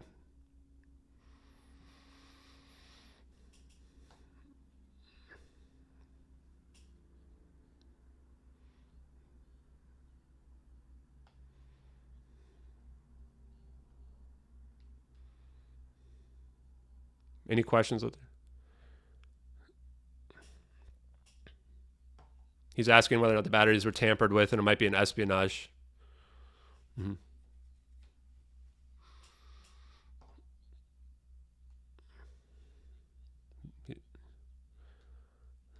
Yeah. Yeah, my opinion is and this is just my opinion, is that's a matter of opportunity, because you have this plane that's flying for an hour and 20 minutes. My guess would be that this was an accidental fire, because we know how dangerous these lithium ion batteries are, but there's still mystery. Despite how much evidence we have, I can't say for certain whether or not this was not a planned operation right from the get-go. The evidence for that side of it goes back to, if you want to watch my confessionals podcast, where I still had no idea if this was an emergency event or an espionage scenario. There's 2 fake passengers from Iran whose cover story doesn't make any sense. The satellite only pings one of the 2 satellites, even though it's flying towards the other satellite it should be pinging, which would allow us to get triangulation. So this kind of shows that maybe there's more to this.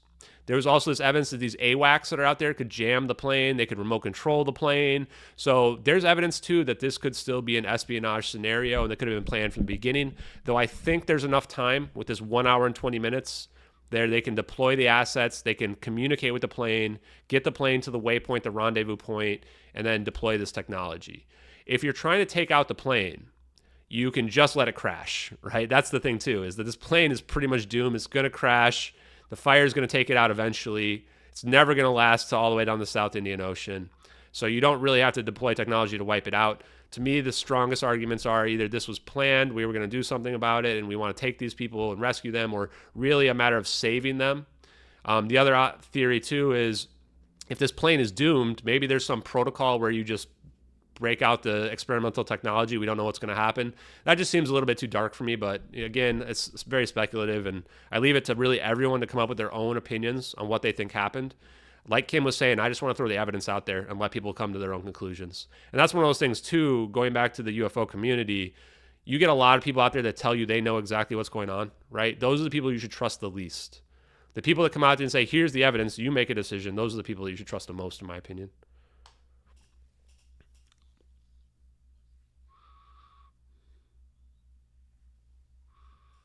We're going to do confluence next.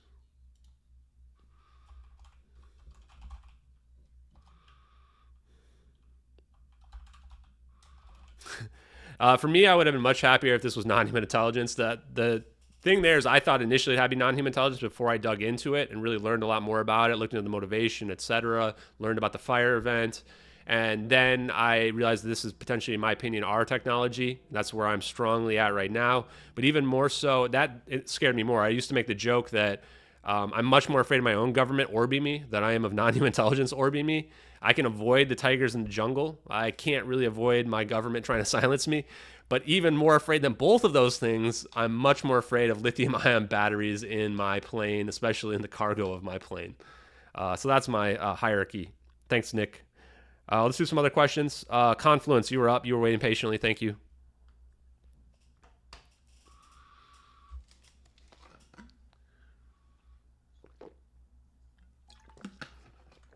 If you guys have questions, I'll answer them as well. You can answer questions if on the YouTube if you guys want. Space lasers, which you got to watch out for. I'm actually afraid of them dropping something from a satellite. Like, just...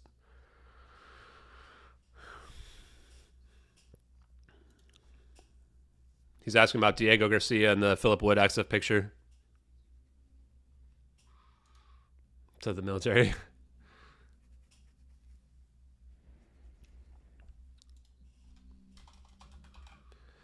Yeah, great questions. No, I know. Yeah, no, I think that those are great questions. The first one's the Philip Wood picture, which was posted on 4chan roughly a week later after the event. And this Philip Wood picture is a black picture posted on 4chan that claimed that he was being held prisoner, that he was potentially drugged, and that he didn't know where he was. And this EXIF data on this picture points to Diego Garcia military base. This is some of the circumstantial evidence that some of these people survived, that this plane landed there. The same person that debunked our videos is the same person that debunked that picture. I found a very detailed technical analysis that refuted every single factual point that was made by that debunker, and that this picture is consistent with an iPhone 5 Picasso picture, and the EXIF data was not inaccurate in any way, shows no form of manipulation at all. That doesn't mean the picture is real, doesn't mean the story is real, just means the debunker's explanation has been refuted conclusively. The second part is why do, a lot of people I think say that the military's got to be evil, they have to take these people out, they're never going to save anybody. I personally don't know. I will say that I do highly respect the military. I am a contractor with the government, and I have worked with military people. I think that a lot of them, maybe you can say that the government overall as a whole is not trustworthy, but I think that individuals themselves are human. And I think that most individuals are innately good, but that's my opinion. But again, this goes back to the motivations. If this is a fire event, there's no reason to even intervene at all. You can simply let the plane crash and everyone's going to get wiped out. So to me, the only thing that really makes sense here is either this testing scenario or that you're actually trying to save these people. And we have shown that there is a connection between these, at least between the engineers on board the plane, as well as the technology. But you can also make the argument, if you do believe benevolence and that the government's good, that they're just doing the right thing here. I hope that if my plane is on fire for an hour and has no way to land, please save me as well. That's me praying to the video screen right now. I would hope they would save me. I don't trust them to.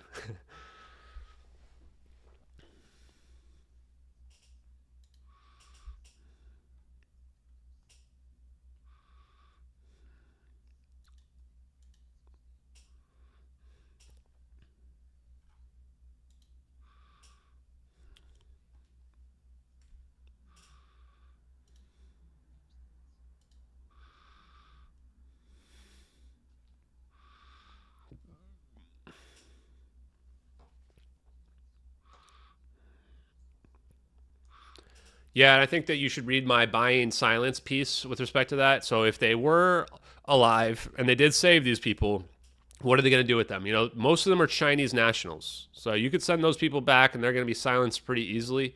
You could force people to live out their days on a random island in a military base in the middle of the Indian Ocean. The American passengers theoretically could be put into witness protection, never seen again. Interestingly enough, none of the family members still to date have reached out to me. None of them. Now, these people were desperate for answers. So people make the argument, well, they've all moved on. Every single family member has moved on. I think that you can make a stronger argument that they've been silenced, that they've been told something. In fact, Florence Changi presented evidence that corroborates this, that the nephew of the pilot was told that his uncle was collateral damage, that the French dad was told that his children and his wife, that the Americans knew exactly what happened, and that they had 2 AWACS in the area. There was an Indonesian, I believe, police officer that was said that he knew what really happened, and he was told by his Malaysian counterpart. So it seems, and as well, I'll report on this right now. I don't know if I brought it publicly before. I did receive an email from somebody that said, I just want to give you this story. They date matched somebody like Tinder or whatever, some dating application. One of the people who was on board that plane that lost their significant other, and that just randomly in the middle of their conversation said, okay, I've got to go. There's people watching me. I can't talk anymore. After they had already basically said that they were, the significant other of somebody on that plane. What I will say that supports your theory is that a lot of these people have gotten remarried. They've moved on, which would indicate that they haven't been reunited with their loved ones, whatever happened with them. So good questions on that one. I want to hit up some more questions because we don't have infinite time. Let me see who is left on my list here. I think next was Jay. I'll let you go next, Jay. Oh, yeah, we'll do Carlos after that. Go ahead. You're fine. Go ahead, Jay.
Yeah, so what I want to tell people too is I get lots of videos and stuff that are sent to me.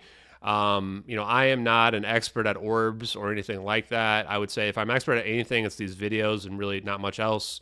But there is a lot of other stuff out there that I think is similar that, like Kim was saying, could be that kind of indicates that what we're looking at is reverse engineered technology.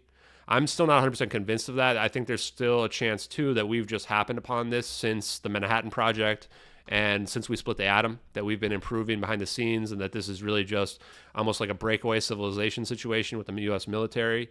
But what I will say is that I hope that if we can prove these videos to be real, that they can lend credit to all these other sightings that people see out there, all the stuff that people send me about the orbs and other anomalous events that happen. I had a woman who was almost in tears telling me that she just wants somebody to look at the videos that she sees of these anomalous lights that she sees in the sky. And I wanted to give her answers, but I can't. I can't pretend to be somebody I'm not. So what I can say is that if we can prove these are real, you see a lot of people and how much they just have an instinctive, angry reaction to the idea that these videos are real. If we can break that down, open people's minds up, I think that it can help those types of people that want to know, that type of evidence. They want people to look at their evidence. They want to see their stuff. So I do look at people's videos and stuff that they send me, but I don't have all the answers. Good question, though, Jay.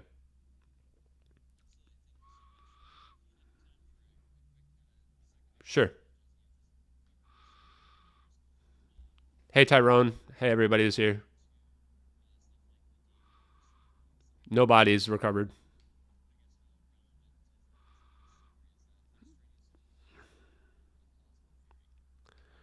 Sorry, I missed the first part. Was it about Diego Garcia? Was that what you're saying?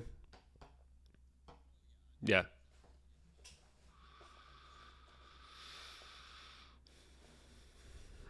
Oh, yeah. Yeah, so again, I think we talked about the Philip Wood EXIF data picture a moment ago. There's the B77 fire suppression device that washes up in the Maldives, not looked into. There's also a sighting by other witnesses in the Maldives early in the morning around 6:15 a.m. local time there that they see Malaysian Airlines, supposedly. They see the blue and white stripe. They see a jumbo jet on there. The problem with this timing is, how does the plane get there at that time? It just doesn't add up. It's not coming from the right direction of travel. But if what we're seeing in our videos is some form of teleportation, there might be a time dilation effect that happens, which essentially means this plane can show up in the future, which would be proportionate to the distance that it's traveled. So if this is technology that is real, I think that Maldives sighting adds circumstantial evidence that this plane went to Diego Garcia, as well as this is one of the only places to hide a plane. This is a very advanced base. I'm told that it is the equivalent of Area 51 on steroids, that they can potentially hide planes, that there's underground facilities, but a lot of that's speculative. Don't want to go too much into it. We can talk about that more in other spaces, but yeah, thank you. Let's take some other questions. Carlos, you were waiting for a while.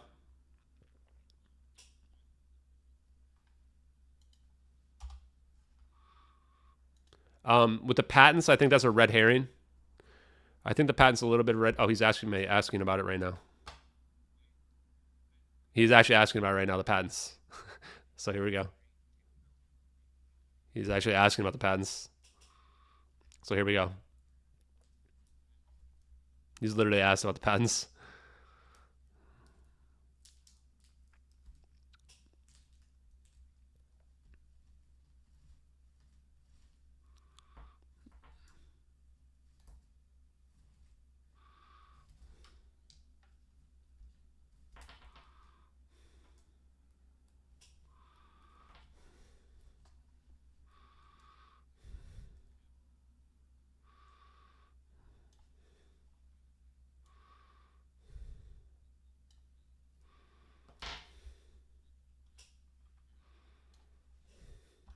He's asking about patents and why now.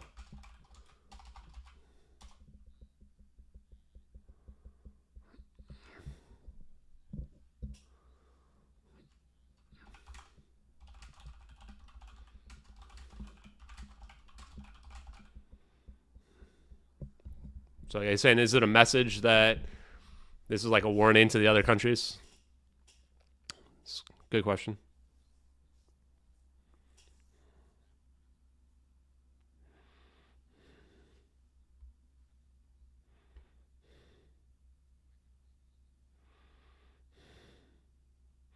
No, that's fine.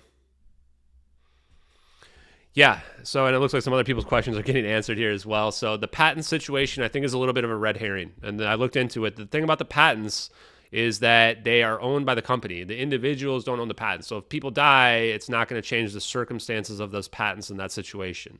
Now, it doesn't mean that the patents aren't necessarily important or a piece of the puzzle here. I have had several people come to me with different angles claiming that I think I said that they might have been producing quantum computer chips that might be corroborated by the National Security Agency report talking about quantum computing. There's other, I think, patents that people have discussed that might be involved. But like Kim.com said, I don't care as much about that angle. I think that all leads back to the engineers and scientists on board anyway. So that part is like a little bit speculative, of course, but really ultimately leads back to the Freescale Semiconductors company, which was sold off to NXP Semiconductors a year later. The why now question is another good question. I think that the answer is that first of all, these videos have been out there the whole time. They've been hiding in plain sight. I am not any type of disinformation agent or working for the government in any way, shape, or form other than through my normal job as healthcare IT, which has nothing to do with anything like this. And my understanding of how they're real requires at least 5 different things. We needed to see those DoD, Navy, UAP videos that we were just discussing that were declassified in 2017. That was when I actually started to look into UAPs and consider them to be real. Because before then, I just didn't really have any basis or strong evidence and reason to think that they were. And they also showed us that FLIR, forward-looking infrared. What we're seeing in this electro IR camera is a very similar camera to that has a thermal layer added over the top from the Raytheon software. We needed the 2019 Trump satellite image from USA 224 that we talked about before that was sent up in 2011. Without this satellite picture, the last time I think we've seen satellite imagery is like the 80s. We had no idea. I mean, it makes sense that, sure, they're recording 3D video or recording video of the entire world, but to then really understand it and see the actual resolution where we've been able to deduce that it's not just the satellite taking the picture. They're not logged into the satellite looking at it. They're logged into a command satellite that's looking at the SIBR system that's able to create essentially a computer playback Google Earth. So that understanding all of that is huge. And that's how we know, because there's no atmospheric distortion, why we see the low frame rate, which probably also shows why Trump didn't leak or didn't show us video. Because when we see that there's this 6 frames per second, we now realize, there's a wide field of view, 6 frames per second, probably because it's building in real time using real data, a computer-generated battlefield map that they can look at. We also needed advanced theoretical physics concepts. While I don't think we're looking at a wormhole, and I think that we've explained this as macroscopic quantum coherence, we needed to know about Bose-Einstein condensates, which lithium-6 is one of these, where elements, as they get supercooled, can change from fermions to bosons. And what this allows is for macroscopic atoms to obtain quantum properties, just like what we've been talking about now. Doing it to a 777 is a whole nother scale, but even just within the last 2 or 3 years, this is brand new science for the public that hasn't really been out there. Even the converting fermions to bosons and back to fermions, which is converting stuff has different points in space, like mass, stuff that we can pick up, to things that are equivalent to lasers where they're focused down to a single point, and then converting them back. That just came out like several weeks ago. And then we also needed LK99, the emergence of room temperature superconductivity. Before the whole LK99 fiasco, I never even really understood room temperature superconductivity and what it would mean. What room temperature superconductivity can mean is that your phones don't heat up, all these databases farms that we have of computers don't get hot anymore, that we can transfer power from long distances without any degradation due to heat. This can just alone can completely obsolete most fossil fuels. Not to mention that in the paper that I posted from Salvatore Pais, which probably has nearly 1 million views now, he argues that room temperature superconductivity can be used to create fusion power devices. Probably at that point, we're talking about small fusion portable generators. Fusion power is not exactly free energy, but he also argues that you can use room temperature superconductors to amplify power. And that what you can do is essentially create an amplification so strong that you can destroy an asteroid or a planetoid, or if you extrapolate that, a whole planet. We might be talking about doomsday technology. Lastly, you need to understand AI. What we see in the pattern there is a computer program. I'm 99.9% sure that we're seeing a computer program that's most likely being run by AI to map the plane. I would have thought in 2014 that AI is maybe the next lifetime, right? But we're already I've been using ChatGPT every day now, and that's only within the last year or so. It doesn't surprise me at all that the military would have AI at least 9 years before we have it. And probably quantum computers is required to store all that information to prepare the plane for that macroscopic quantum coherence. So without all that, we simply can't understand this to be real. And even now, there's so many people that, adamantly, angrily think that these videos have to be fake because they can't still understand it. There's still a lot of people whose collective conscious hasn't risen to the point where they can. I think that people in the UAPs communities, UFO communities, and conspiracy communities are some of the first to be able to understand it because they're so plugged into all of these like very current events and things that are, somewhat conspiratorial or UFO in nature. And then lastly, I would just say that why is it not like a controlled thing where they are, showing off the technology? The main reason there is that it's not the government releasing it. So I think the strongest angle there is to claim they've threw it out there on the UFO subreddit so that someone would find it like me and start to exploit it and then, do exactly what happened. But what we've shown here is they've been still trying to hide it. The account that tried to post this terrible VFX debunk that's tricked so many millions of people, right? That's most likely coming from the intelligence community. This is not the government trying to get this out there. I think that the reason why potentially I haven't been silenced to some degree or another is that they've already kind of thrown this as a lost cause. Like, China and Russia, if I figured this out and my team has figured this out using a Twitter account and using just Google, then I hope that Russia and China would have figured this out. Because if they haven't, then they really have absolutely no chance. But they're going to still be so far behind. This was 9 years ago. They've probably already reverse engineered it and have similar technology themselves. Any follow-up?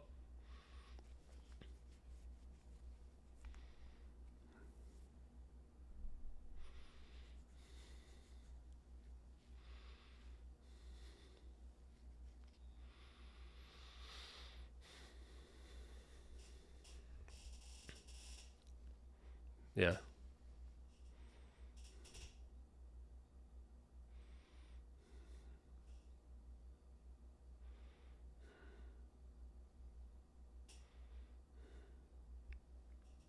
Yeah. Yeah, I mean, it could. And that's why I've stacked the evidence so high that I don't want them to have any wiggle room on the narrative, right? Because we built so much evidence, like it's going to be very hard for them to admit. And that's part of the reason, too, why I'm so adamant against this VFX debunk attempt. To me, that's a very obvious ploy for them to try to admit that the videos are real without admitting the technology is real. It seems like they're trying to create an angle where they can admit that it's real, right? Even though, because again, that VFX debunk doesn't debunk anything else anyway, even if it was a match, which it's not. I don't think you'll ever see these videos on CNN. Like what Patrick mentioned is that they are so implicated themselves in the cover up and directly tied to the government. This explains why none of the top mainstream medias have reached out to me, and none of them have.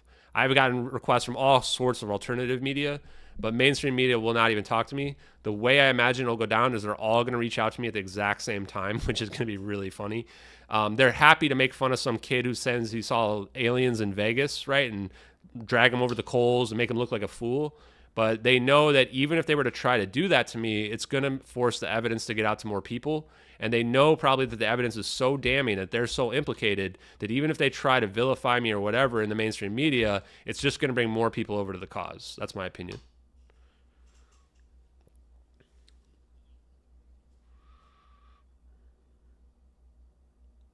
Yeah.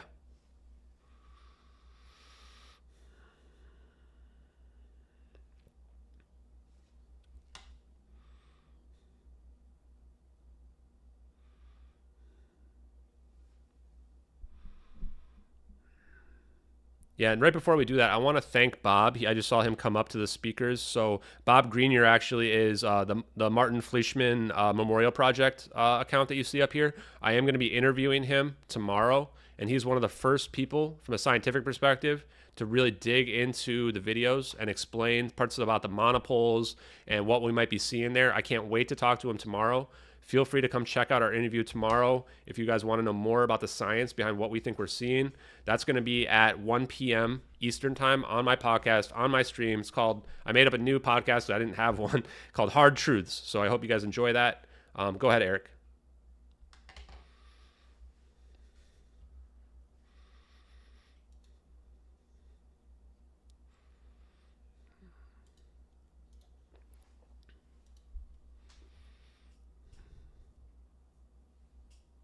Let's see what else we got. Yeah, I think this does date back to Tesla.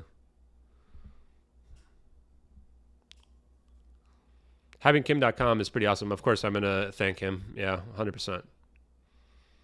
I'm going to definitely thank Kim. So if you guys want to watch tomorrow the stream, feel free to subscribe. 1 p.m. tomorrow. We will be going over it.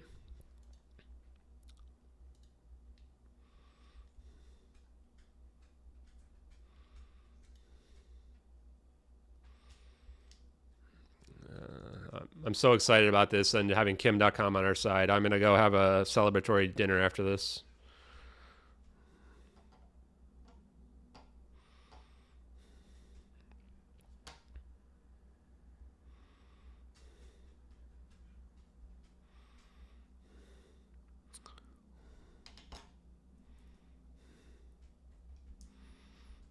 Yeah, I'll let Kim handle that one.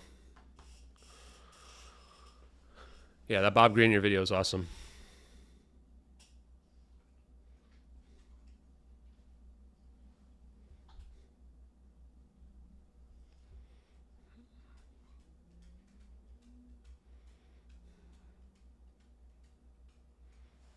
Yeah.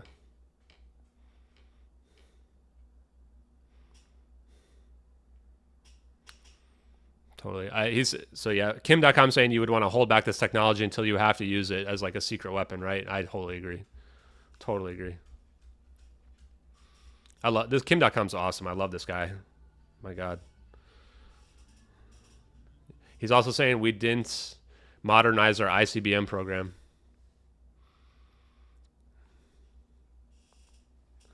No, you wouldn't use the tech. That's the point. Kim.com is arguing that you would keep it secret. You don't want to. You can't deploy this because the moment you deploy it, then you allow them to catch up. You want to keep your secret weapon, right? Because the moment you deploy your secret weapon, now everybody else is reverse engineering it. You got to keep it in your back pocket. I'm pretty adamant about that, in my opinion. I'm totally on Kim's side on this one.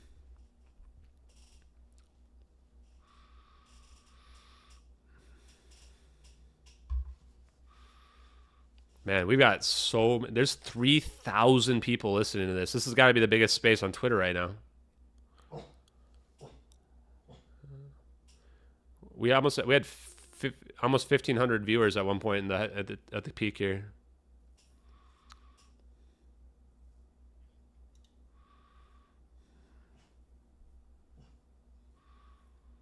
Sorry, AI is not prolific right now. Oh, sorry, maybe I'm misreading your comments, but these videos are from 2014. They predate commercial AI. They predate, maybe I'll make a comment about that. Predate commercial AI, predate deepfakes.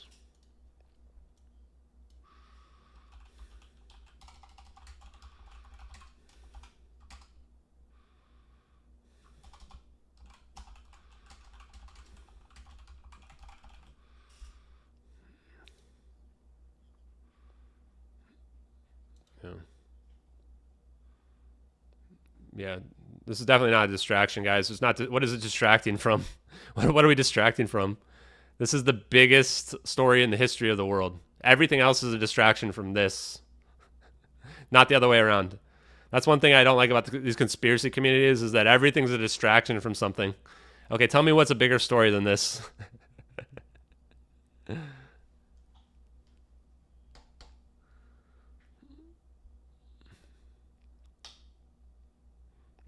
Somebody else mentioned, I think it was Patrick, that he had a military source that showed him this as well. That said he'll take a look at it.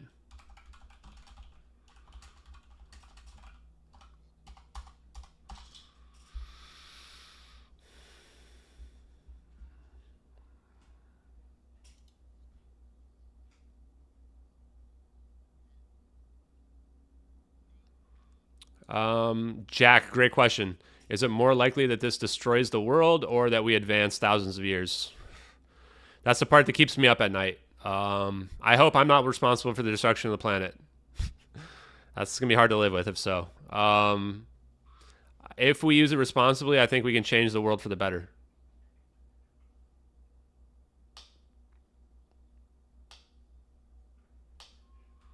No, Kim's definitely not compromised. I talked to him beforehand. He's definitely a guy who's on it. He's literally been attacked by the government a lot. Yeah, this technology will undermine the fabric of our economy. That's 100% real. The problem about slow rolling it, Hellward, and you're right, is that it's the elites are gonna just, you know, use it themselves, right?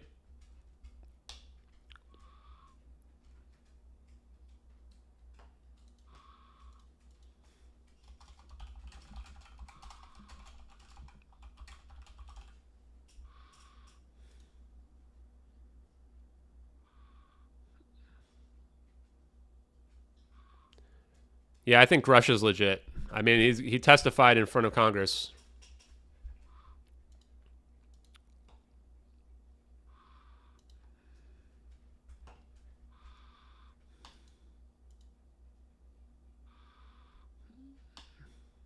Yeah, the NSA hates Kim.com.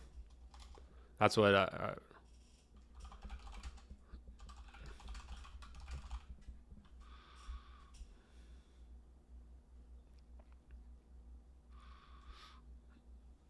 Yeah, you can do Flexman. Yeah, I want to add on, Kim. I think you made a great point. I think the biggest point here is a lot of people think, well, why are they not using this technology all the time? And the answer is that you keep this in your back pocket. The moment you deploy this, right, now you're risking people seeing it, just like what happened with these videos. And now you're allowing your adversaries to catch up. So in my mind as well, that's the strongest argument here is this is something you're keeping in your back pocket. This is why they're keeping it secret so desperately. This is why you threw someone in prison over it. This is why they have a huge disinformation campaign attacking anyone who tries to reveal this information. And I'm like Kim too. I've got scientists and engineers coming out to me, reaching out to me in my DMs as I've been investigating, saying that, hey, yes, you know, this can confirm our theories, which is what just makes me even more convinced this is real. And like Patrick said, he had a military source tell him to look into this. I want to reiterate, this predates commercial AI and predates commercial deepfake technology as well. So might be our last chance to really get disclosure on our own hands before everything is considered fake. Go ahead.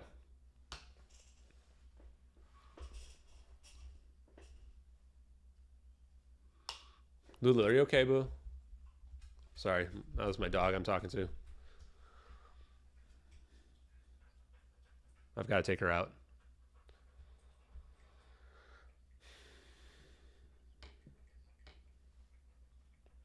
I gotta thank Kim here. Is Bob Lazar. I like how Bob Lazar goes to show. He's like Bob Lamar. He doesn't need to have. He definitely, you know. The thing I love about Kim.com is that he's not even part of these communities either, like me.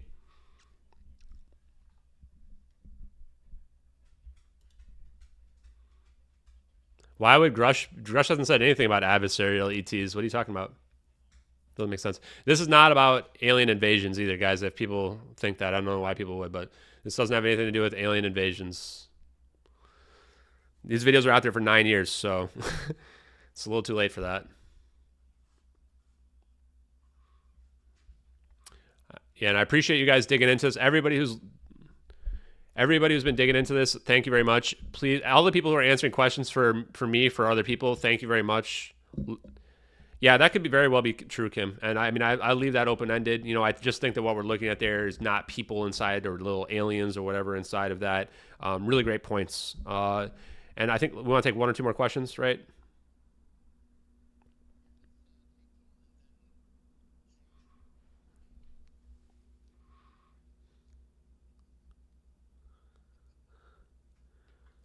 Is that the real Jacob Chansley there? Oh wow. Okay, sir. I go ahead. Yeah. I'll make a mention of that. John, go ahead. Wow, we have real Jacob Chansley in our space right now. Holy crap. We have real Jacob Chansley, the shaman from J6 in our thing in here.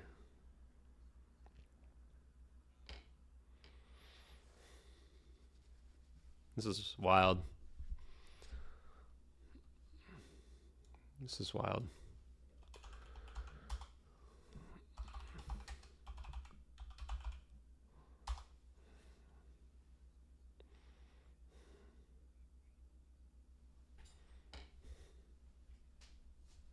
Yeah.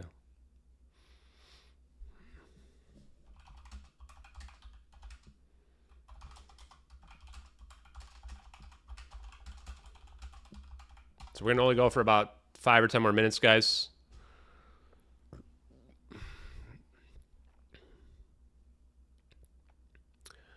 I actually have huge respect for Jacob Chansley. For the people who are listening, like, this guy got screwed over. He didn't do anything.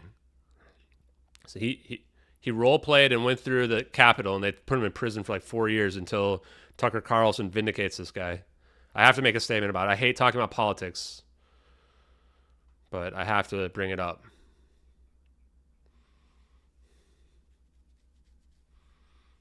Yeah.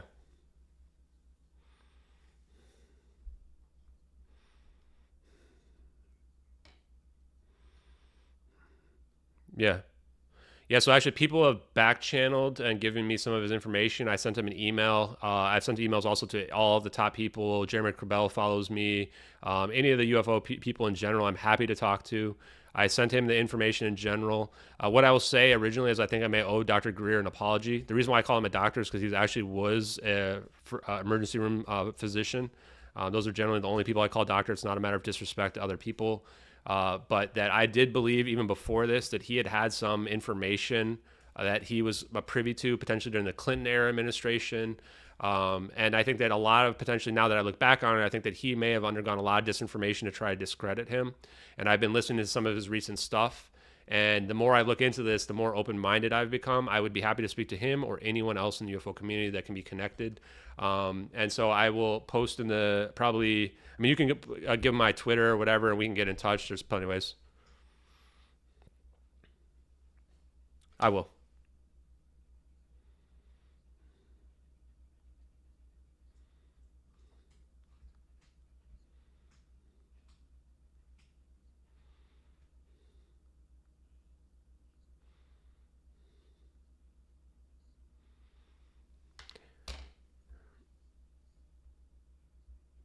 Yeah, guys. So we're not going to be trying to play games with who we're going to be talking to, right? I don't care who you think is the best, who you think is not. We listen to. We don't judge people ahead of time. Yeah, one thing I want to add just last on that is that I don't judge people ahead of time based on anything anyone says about people. I listen to people directly and come to my own conclusions about them. And so, I'd be very happy to talk to anyone, regardless of how they've been vilified or whatever might be around them. So, yeah, that would be great. Thank you very much, John. I would appreciate that. And I sent you a DM with my information. Yeah, no problem. And I want to say real quick on Jacob Chansley here, who is in our chat, who we're going to let speak here in a second, that I don't really talk much about politics, but this is a person that even before this, if my tweets still exist out there, I defended this person because I think that they were someone who was put into a situation was completely unfair, that they had been vilified for something that they did was completely blown out of proportion by the media. And I honestly believe that Tucker Carlson vindicated this man by showing videotapes that were held back from him that gave him a completely unfair trial, and that the government railroaded this guy. So I just want to give kudos to Tucker Carlson for saving this person and getting them out of prison. It upsets me still. And Jacob Chansley, thank you for being here, and you can say whatever you want.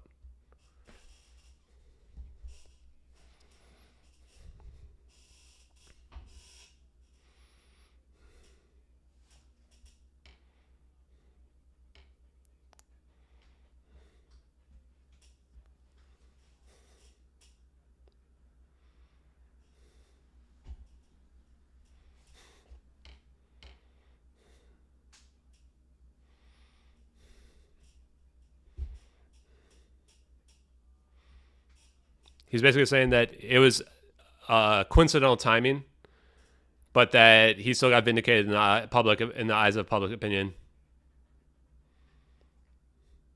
Interesting.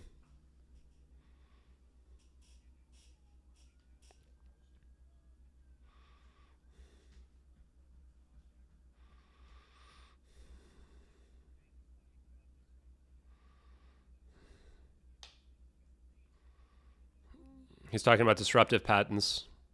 Yeah. Jacob Chansley seems like a smart guy. I'm surprised. I mean, I didn't know what he would be like, but he's like on it with UFOlogy. Like I'm just surprised. Yeah, there's a lot of people that have been, in my opinion, railroaded for a riot, which is messed up. and I won't go into further on it.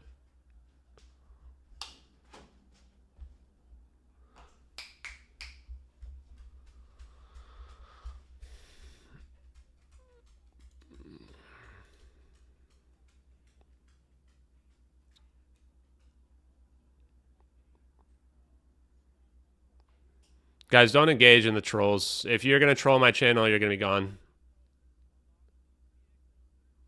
This isn't a platform for you to espouse your weird beliefs. This is a serious investigation we're doing here.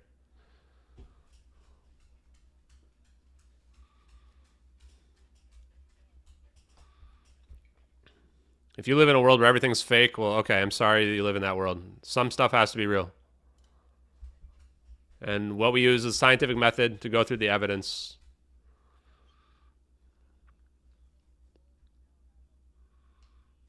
What I would say is if you guys believe people are discredited, go back and look at the evidence. You know? Lulu, come on, come on, come on. Yeah.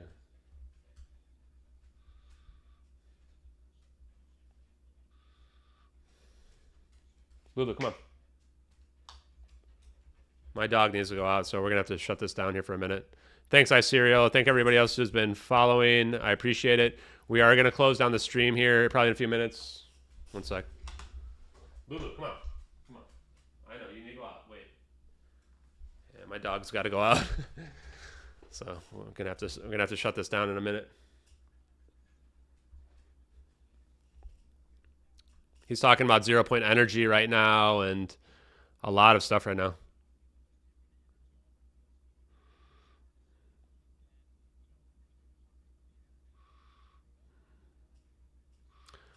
You have to listen to the entire space. Rewatch the recording after we're done, Contrarian, if you want to get all the information on where the video came from. Yeah. My dog she's got to go out real bad.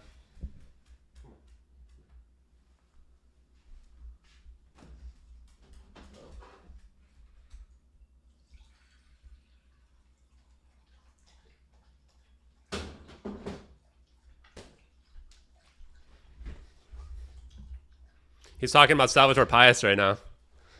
That's funny.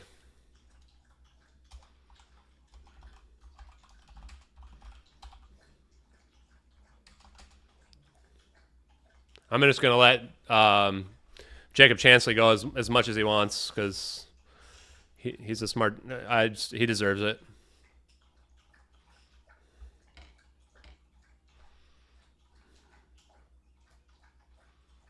Yeah, this has been a really good live stream. Take it easy, New World Order. We're going to be done in a few minutes anyway. I'm hoping my dog can hang out for another 10 minutes before we have an accident in the house.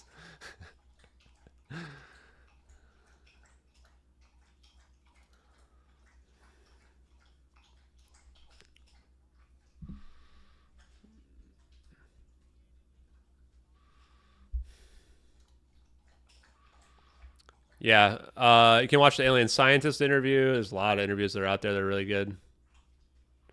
He's talking about how UFO technology, history, and what have you. Yeah, he's cooking.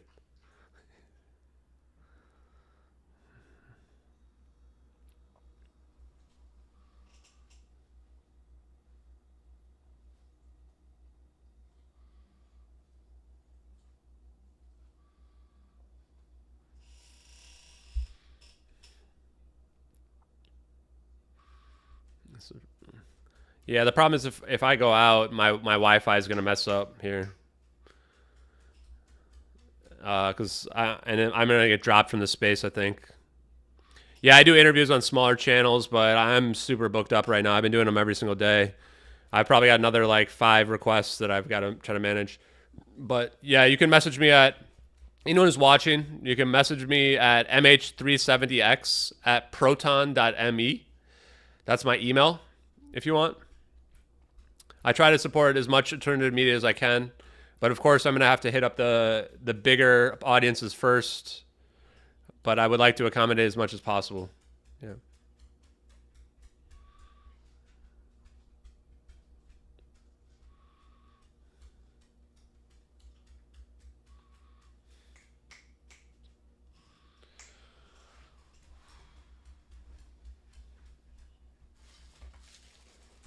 Yep. Xenon gas, but argon, sure.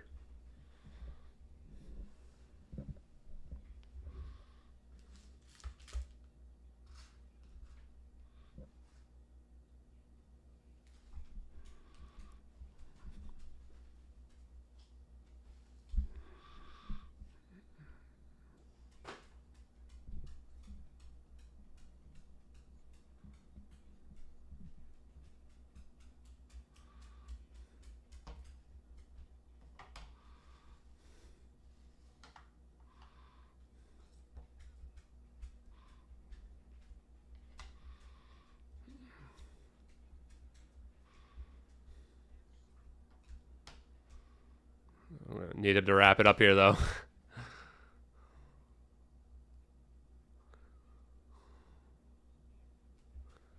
Yeah, there's definitely shady stuff going on. So feel free, if you're new here, feel free to follow along. Watch my Salvatore Pius interview, which I'm probably going to tell Jacob Chansley to do.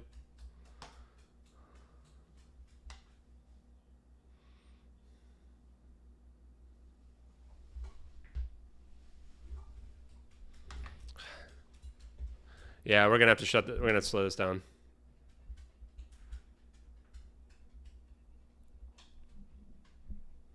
Yeah.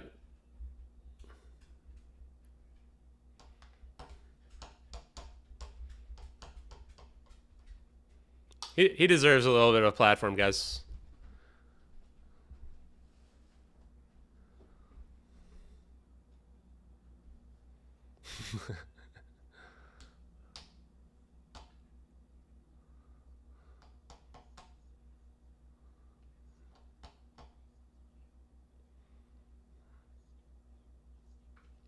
I mean, what he's saying here is actually consistent with Grush saying how these the these UFOs can skip across water essentially. Watch my interview with Salvatore Pius, which I'm going to recommend for him in a second.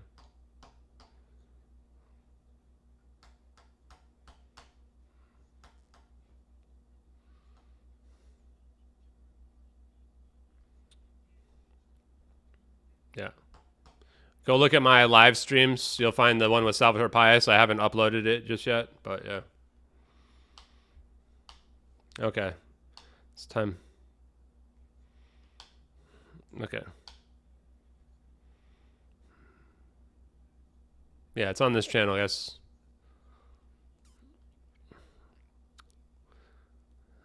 Jake Chansley is cooking right now pretty hard.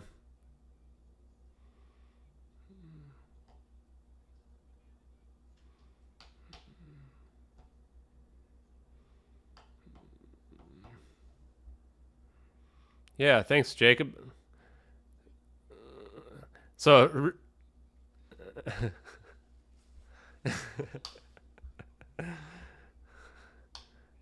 yeah. Yeah, real quick, Jake Chansley, you should check out my interview with Salvatore Pius. So somebody told me that I should message him, and so I did, and he responded right away, and he wanted to set up an interview. This is the reason why I have a podcast. Actually, I had to make one up for him so that I would actually interview him on. So if you look at my YouTube at JustXAshton, you can go to my live streams. You will find my interview with Salvatore Pius. I think that all those patents we talk about, the reason why I think he's so interested in talking to me is because he's looking at these videos, and you can tell that what we're looking at here explains his patents, right? So thank you for that explanation, Jake Chansley. I think we do want to try to wrap this up. Tupa, do you have a real quick question, a real quick comment? Otherwise, I want to get to Kim.com, let him say his final words. He did.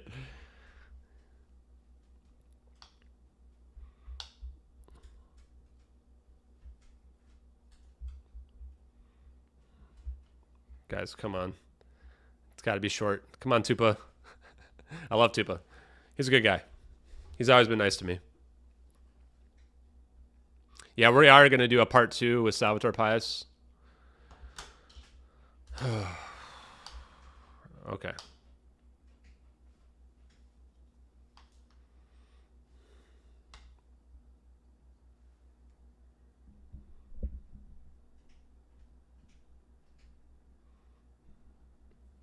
I'm going to have to do some work here later in terms of making some videos as well.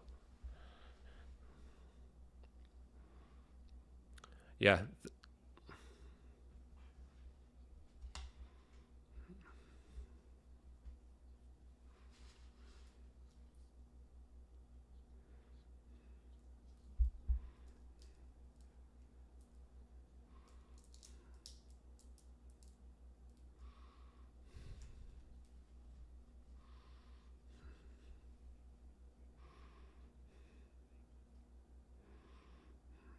Yeah, that'd be cool. We definitely need you in a Tupa space. He does a lot of stuff like that. So thanks a lot, Jake. And even if I got the vindication a little bit off, I'm glad that you were somewhat vindicated in the eyes of the public. I think you deserve that. And then lastly, before I hand it over to Kim.com, I just want to thank Kim.com personally for bringing attention to the videos, bringing attention to the case. Like Kim.com, I was never involved with the UFO communities or even really the conspiracy communities before this. This has been a rabbit hole for me going down as well. I'm just a guy who was put into an extraordinary situation, who has been disclosing potentially what I think are the most important videos of all time. I just want there to be some closure and conclusion that we reach on this. And the fact that someone like Kim.com has reached out with similar mindset, similar logical pattern, similar things happening, I couldn't be more thankful. Thank you, Kim. Thank you, everybody who's been following, and I'll hand it over to him for final words. Okay, thank you guys for the stream as well. I'm going to go ahead and close out of this. So you guys have a great night. We'll be back later on. But thank you guys for following. I appreciate it. Everyone have a great night. I will probably be streaming a little bit later. We'll see. I've got to go get some food, do some other stuff, and I got to develop some videos. Follow me on Twitter. Follow me on YouTube. And have a great night, everybody. I appreciate you all.